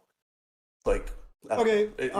So optics aside, because what you're talking about is optics right there, right? I think we can both agree. Yeah. Okay. So optics aside, me and you, person to person, you say that their points are good, but their optics were bad. Do you believe that black men are as big of a problem as they were implying that they were? Optics aside, I'm not going to try and be bad faith to you. I'll try and be as charitable as possible. Throw them away.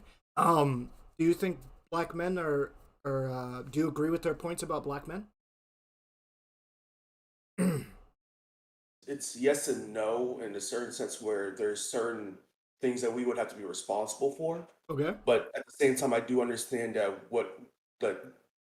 like just everybody, not only just men in general, it's just that we are taught from what we are learned from like in the beginning. Like for example, I am half black and I'm also Spanish as well. But I mostly just on my end, I resonate a lot with my black side because the way that I've been taught growing up, it's very similar. Where it's a matriarch. Uh, my father wasn't in my life, so I got a lot of my mother's side of the things of how things are. Same. Yep. So like if you would understand, it's like the problem is that growing up, you have a certain idea of how things are, and the way that things are being like perpetrated is that black men are bad, and I'm a black man, so I'm gonna be bad. So I'm just gonna do what I want. Especially if you're around a certain culture that facilitates that, you have, in that sense, no responsibility because you dealing with all the trauma in the past and everything like that. Especially when you're going through and just interacting with like going into schools, going to just like culture in general. All right, like so the let's way let's people narrow treat this you. down because I feel like we're talking a little bit too broadly. What specific argument do you feel that she made the greatest points about that were criticisms of black men? Well, the issue is of the victim mentality, I guess. Like Okay. just like we're constantly having to push and say it's the government. I would say that that's I would agree with that. Where it's like it's mostly true that we don't really go through try to deal with things with the community. Whenever we talk about these types of issues, what ends up happening is that we Can I stop you most right of the there time. just for 1 second? You don't have to answer if you don't want to. It's not meant to be insulting. It's just meant for me to understand how to navigate the situation. Are you a conservative? I don't. I can't say for sure. I do believe in certain like conservative policies like gun control and Okay, not really. I wanted to know because it changes how the arguments that I want to present to you because that I think would be the most effective to push for the things I want to push for, depending on your political affiliation. Just on an average basis. Um, okay, so um, what are you appealing to when you say that? Here, I'll try to restate. Do you feel as though black men don't have as much personal accountability as they should? Like they should have more personal accountability for the actions that they take on, things that they do.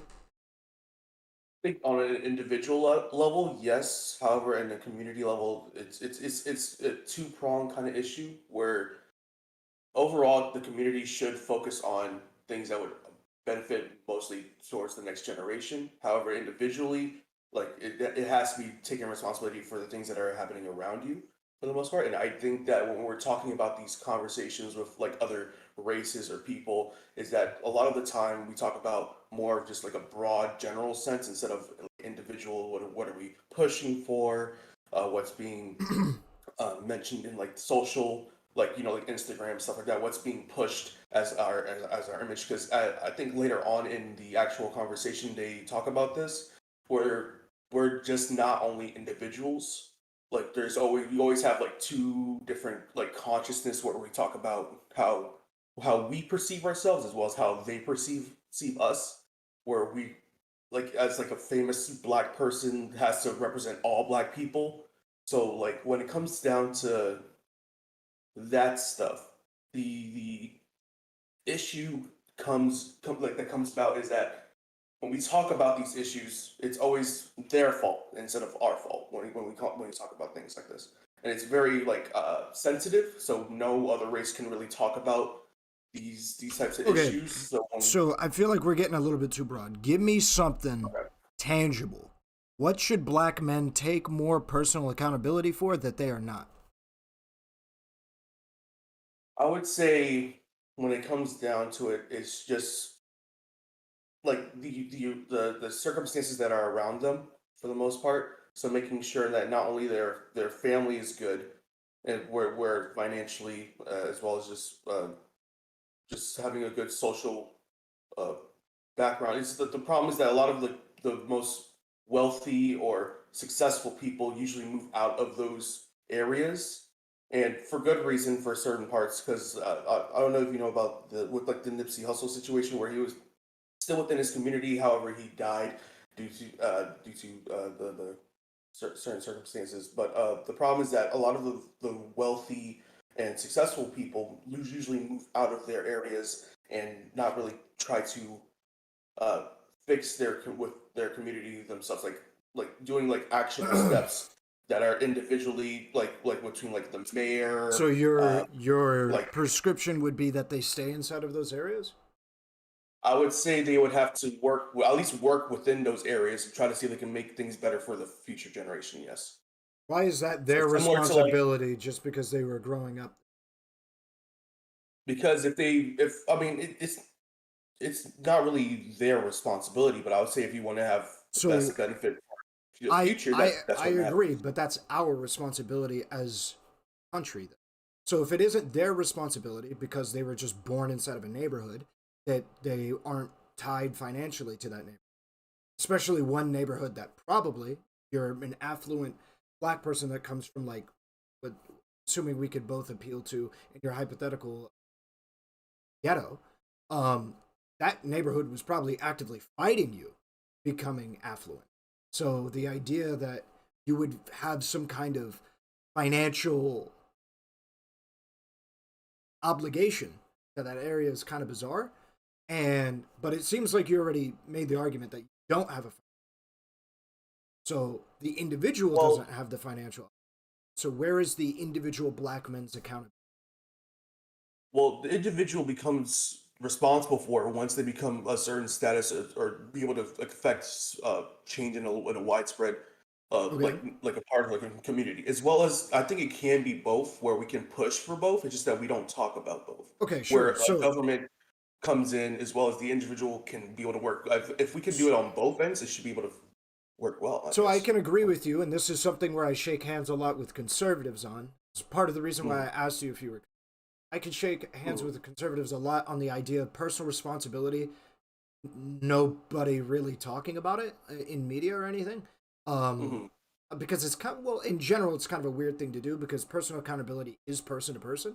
So it's kind of a Well, weird not thing. it's not only that, is that with general media, they have to talk about general things. Sure. So it's gonna be hard for for most people to be able to understand that, like, well, at least have that conversation when individual personality, like, no one really talking about or talk about like individual things because the media in itself isn't garnered for that. Like Fox News isn't meant for like everybody or the specific individual is meant for everybody that's in within that thinks that certain way. So like it has to do a lot with the way that people move. I guess like individuals have to think conservatively while I think that the government should think socially, like think like democratically or whatever. Like I think they have to think in the general as well. We have to move I in think specific. I agree with the idea that individual people should more look at individual responsibility rather than a holistic society based approach, but they should obviously do both. But in the context of what you gave me for black men's accountability, why should Mhm. a again keep with the hypothetical?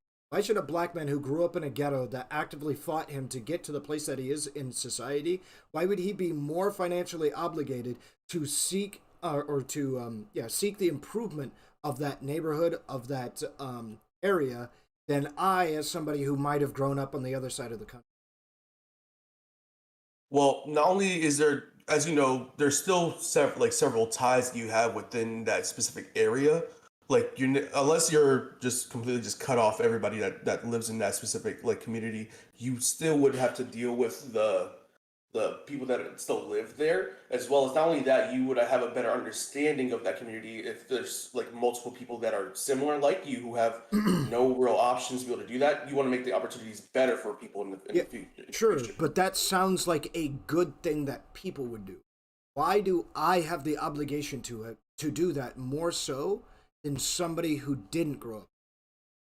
Well, I think it's the same. It's similar to how Jewish people or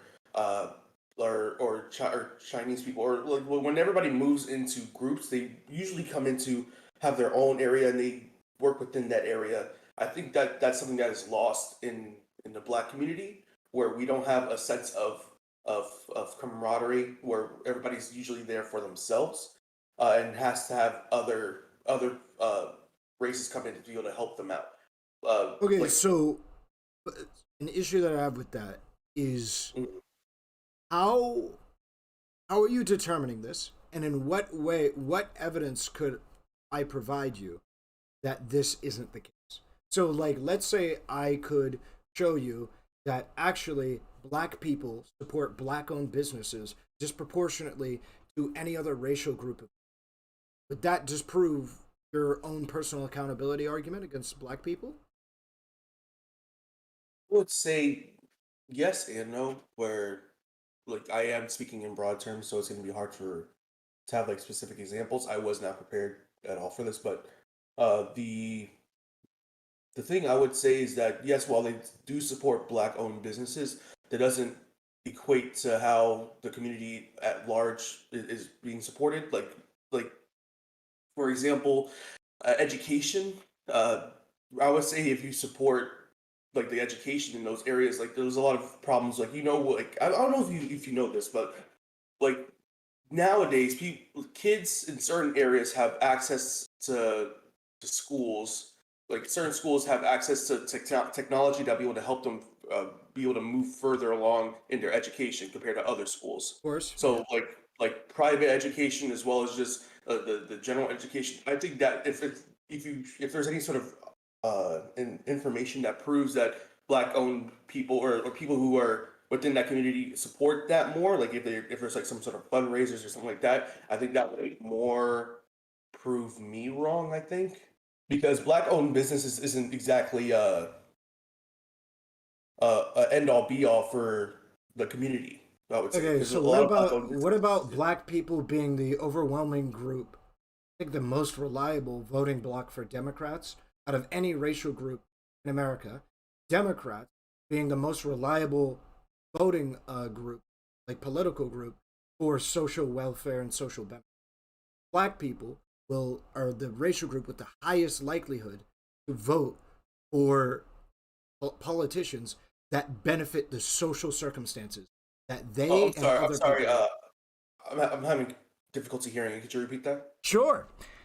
So Black people are the most reliable voting group, to my knowledge, for the Democrats, meaning that of race, they vote the highest percent for Democrats, and Democrats vote the highest percent for social benefits like increased funding to schools, hospitals, and various different other social institutions. Would that not be evidence to exactly what you are looking for, that they will, when given the option, overwhelmingly vote for politicians that support not only their own social communities, but other people's social communities? No, because there's not exactly specific information regarding how they fund those schools. Like as you know, I think this is something that doesn't get talked about a lot. Where does the funding go to? How does the funding gets distributed among other like districts, things along those lines? Like I think in a more like a smaller scale, I think that matters more because like with mayors as well as like Senate people, like that's where most of the power or the circumstances change, not really in a national level. Yet while we could throw money at something like education, it's not gonna be able to exactly fix the issues that come within those specific districts. Yeah, but generally speaking, there are things like food stamps, welfare that do help people. that's general, but I'm talking about within those specific provinces, like those issues. Yeah, that in the black, predominantly black areas, welfare is very helpful to the community. But the issue is that it's not only that's only like one part of the equation that is needed to be able to, because you're not supposed to stay on Yeah, welfare. but That's the thing. yeah, but also what my task was, or what my challenge was to your position, was that I was to look for instances where the black community disproportionately looks after their social environment, meaning their schools, meaning their food programs, their welfare, and whether or not it is even exactly?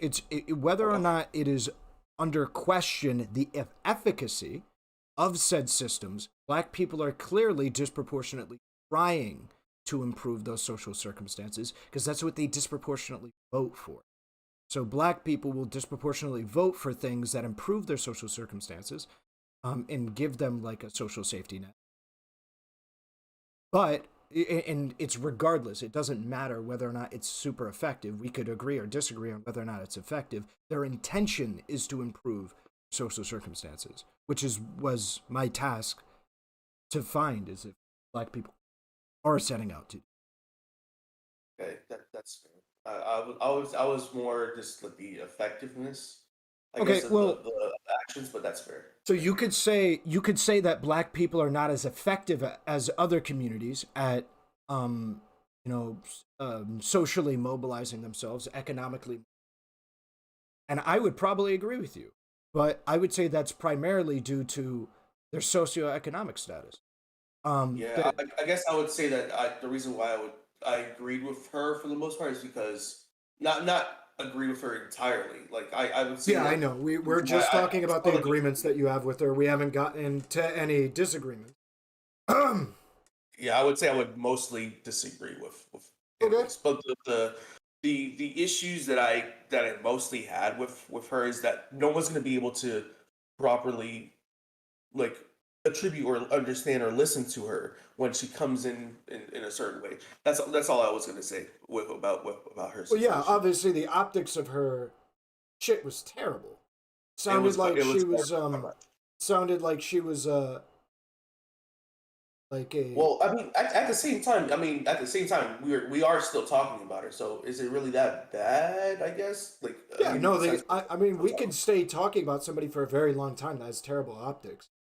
Like with somebody who has terrible optics, we could talk about forever. I think, examples are definitely out there. I think Ethan Klein often has terrible optics. I think he's also just not a good person. But and I mean, the problem. I understand that what Annalise is that her problems is that she was very like vitriolic. Like she was very. She sounded like she had a vendetta. Yeah, she had, especially when Destiny was trying to have other people come into the conversation. It sounded like she was only having an open conversation with people who were trying to agree with her and attributing like negative actions to any like opposition, and it was like operating. I feel like she was just operating in bad faith when it came to talking to like ABBA or other people that comes onto the conversation later on. But the problem that I had with well, it's not really a problem, but what I noticed is that Destiny kept trying to pivot and move the conversation to talking about everybody, like all men and all women, while she specifically kept trying to go directly towards. I think the reason why, and I don't know all of the circumstances that you'd be referring to, I think that the reason probably why he would be trying to, I'll use your word, pivot to all men, is because this is a problem with all men and it's not something to attribute directly to black men. So like, for instance, if I was complaining about women being weak physically, like not capable of moving much weight, I was blaming primarily black women for that, it'd be kind of like, wait, you doing? There's no unique relationship with black women being weak in comparison to white women or Asian women or Hispanic women. In comparison to men, being assigned female at birth, you're going to be dramatically less physically able than somebody assigned male at birth. And so I think the issue that I had with Yeah, it's just that the issue that I have is that he wasn't really pushing back by saying that. What he kept saying is that, oh, I know very little about the specifics about Black culture, only having like a few friends that gave their experience to him, saying how the culture is different from city to city, much less like the region to region. Like I can't like add like I can't say that he was trying to really push saying that, oh, it's everybody that has these same issues, because what Annalise kept doing is that she kept bringing up specific like like information about stats and statistics that benefited her argument.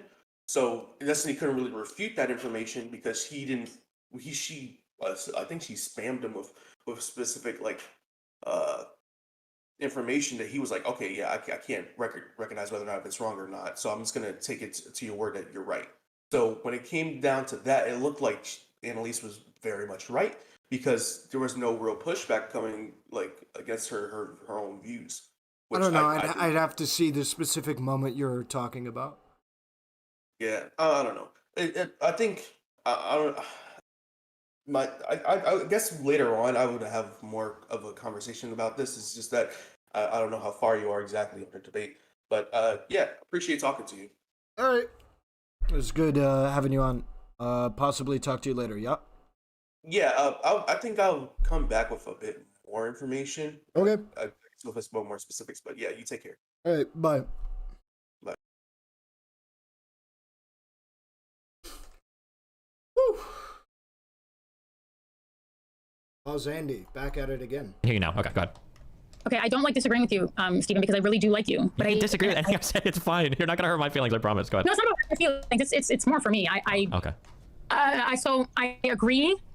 Okay, I agree. Generally speaking, I agree that women sort of. How do I say this? I guess if you want to look at the situation and sort of make it parallel, if men were in the same position as a 23-year-old woman, attractive, whatever, that they're not sort of afforded the same luxury of just like finding a wife. Right. Yeah. Like it's never been an out for a guy to be like, I'm just gonna find a good wife and I'll be okay in life. Like no guy has ever really said that. But for women, that was kind of like the default path, you know?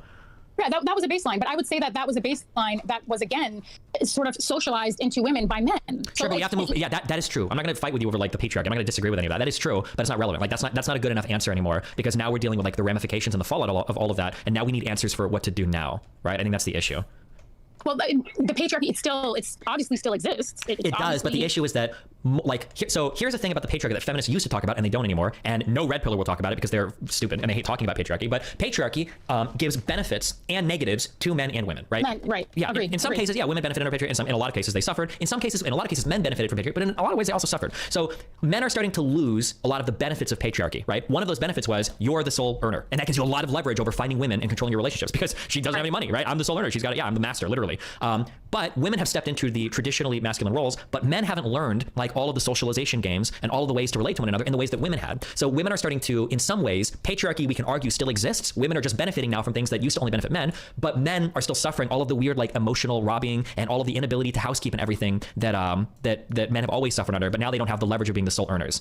As like a quick add to that, this is really super interesting to me. I got an email from two different ladies that were both Middle Eastern talking to me about dating standards, and they said that in the Middle East, these dating standards are like what they're like in the West, but they're on crack. That basically, when you're a woman in the Middle East, now women have, when they grow up and you're a Middle Eastern, you learn to take care of the house, you're taking care of your siblings, oftentimes to the detriment of your schoolwork. You are learning to do every single thing that a woman does to take care of a house, while men are like, get to kind of bro out. If you're a son, you've got time with your father and you get to do fun things, but women from a very early age are socialized to be housekeepers and to learn how to upkeep a house. But now women have started to step into these roles where they're getting jobs, they're becoming programmers, they're doing STEM shit, and they're getting jobs. But what's happening is when Middle Eastern women enter these dating markets, all of the men that they're finding are like adult children. They don't know how to do anything in the household. A lot of them are earning the same or less than some of the women, and it's like they've got like a bunch of big adult men babies around that are looking for women to basically be their moms while also earning the same money to them. So it's kind of like a similar problem that's going on in the West as well. That was an interesting video. Yeah, no, it's a Western problem. It absolutely is. So I think the reason that we may be missing each other is because the way that I approach these conversations is I do tend to relegate it just because that's the community I'm immersed in. Those are some of the disciplines that I've acquired academically. So I think for me, I look at things through the lens of or with the Black community. So what I would say is. This is gonna be so bad. In the Black community, men have always been in that position. Men have I would say that even when they stepped off the plantation, women were the head of household and women were the primary breadwinners. So that dynamic has never changed. It's never changed, I would say. And so that's why I sometimes get a little bit like a double consciousness. Like sometimes I have a hard time having these conversations because I'm thinking about it based on the Black community. And in the Black community, we haven't really seen that shift. We've sort of seen Black women become more educated. Personal responsibility doesn't do anything if the community around you is fucking you over, dude. I won't lie. No, I think it does something, but I don't think it does. I don't think it's enough. I think what matters a lot more, is whether or not society is fucking you over. I think that's what matters.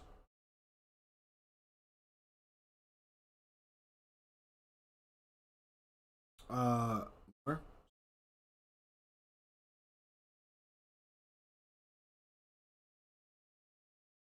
We make more money, but Black women have largely, historically, always been breadwinners. They've always been the head of house. They've always taken care of Black men, and they've always sort of put the Black community on their back. So that's the reason that I think it's important to sort of to flesh out or to at least acknowledge that dichotomy, because Wait, you think just cut off? You said acknowledge that reality and then... All right, chat. I actually think I gotta be done. I want to keep going, but my voice is giving out on me, man. I have a fucked throat, not in the way that Gachi would love. So I want to minimize as much talking as I'm doing, so that way when I'm like doing other things, it doesn't strain my voice as much. I want to save it as much as possible. Right now we're oh yeah, so I'm gonna go ahead and go. It's been fun. Had a couple of good combos. We'll see if we can't chop those up into YouTube videos or something. I don't know if I'm going to be back tomorrow. I got a flight later tonight. We'll find out. I should be back tomorrow. The day after tomorrow, I should be having conversations with, I believe, Mr. Girl and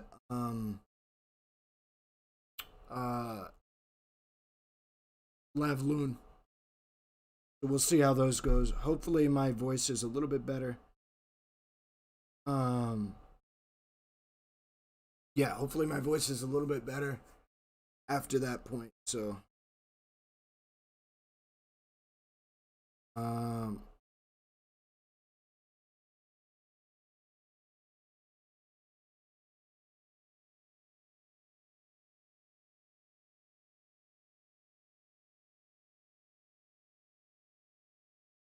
I'm gonna sorry, I'm trying to set things up. I'm gonna go ahead and go. You guys have a good rest of your day. My voice is getting fucked. Like I said, 2 days from now, probably a conversation with Mr. Girl and Lavloon. Probably gonna be Lavloon first, then Mr. Girl. I can't do, maybe I'll do Lavloon on Twitch and then Mr. Girl on YouTube, because I can't do Mr. Girl on YouTube or on Twitch. And then yeah, we'll take it from there. Hopefully my voice gets a little bit better. But all right, see you guys.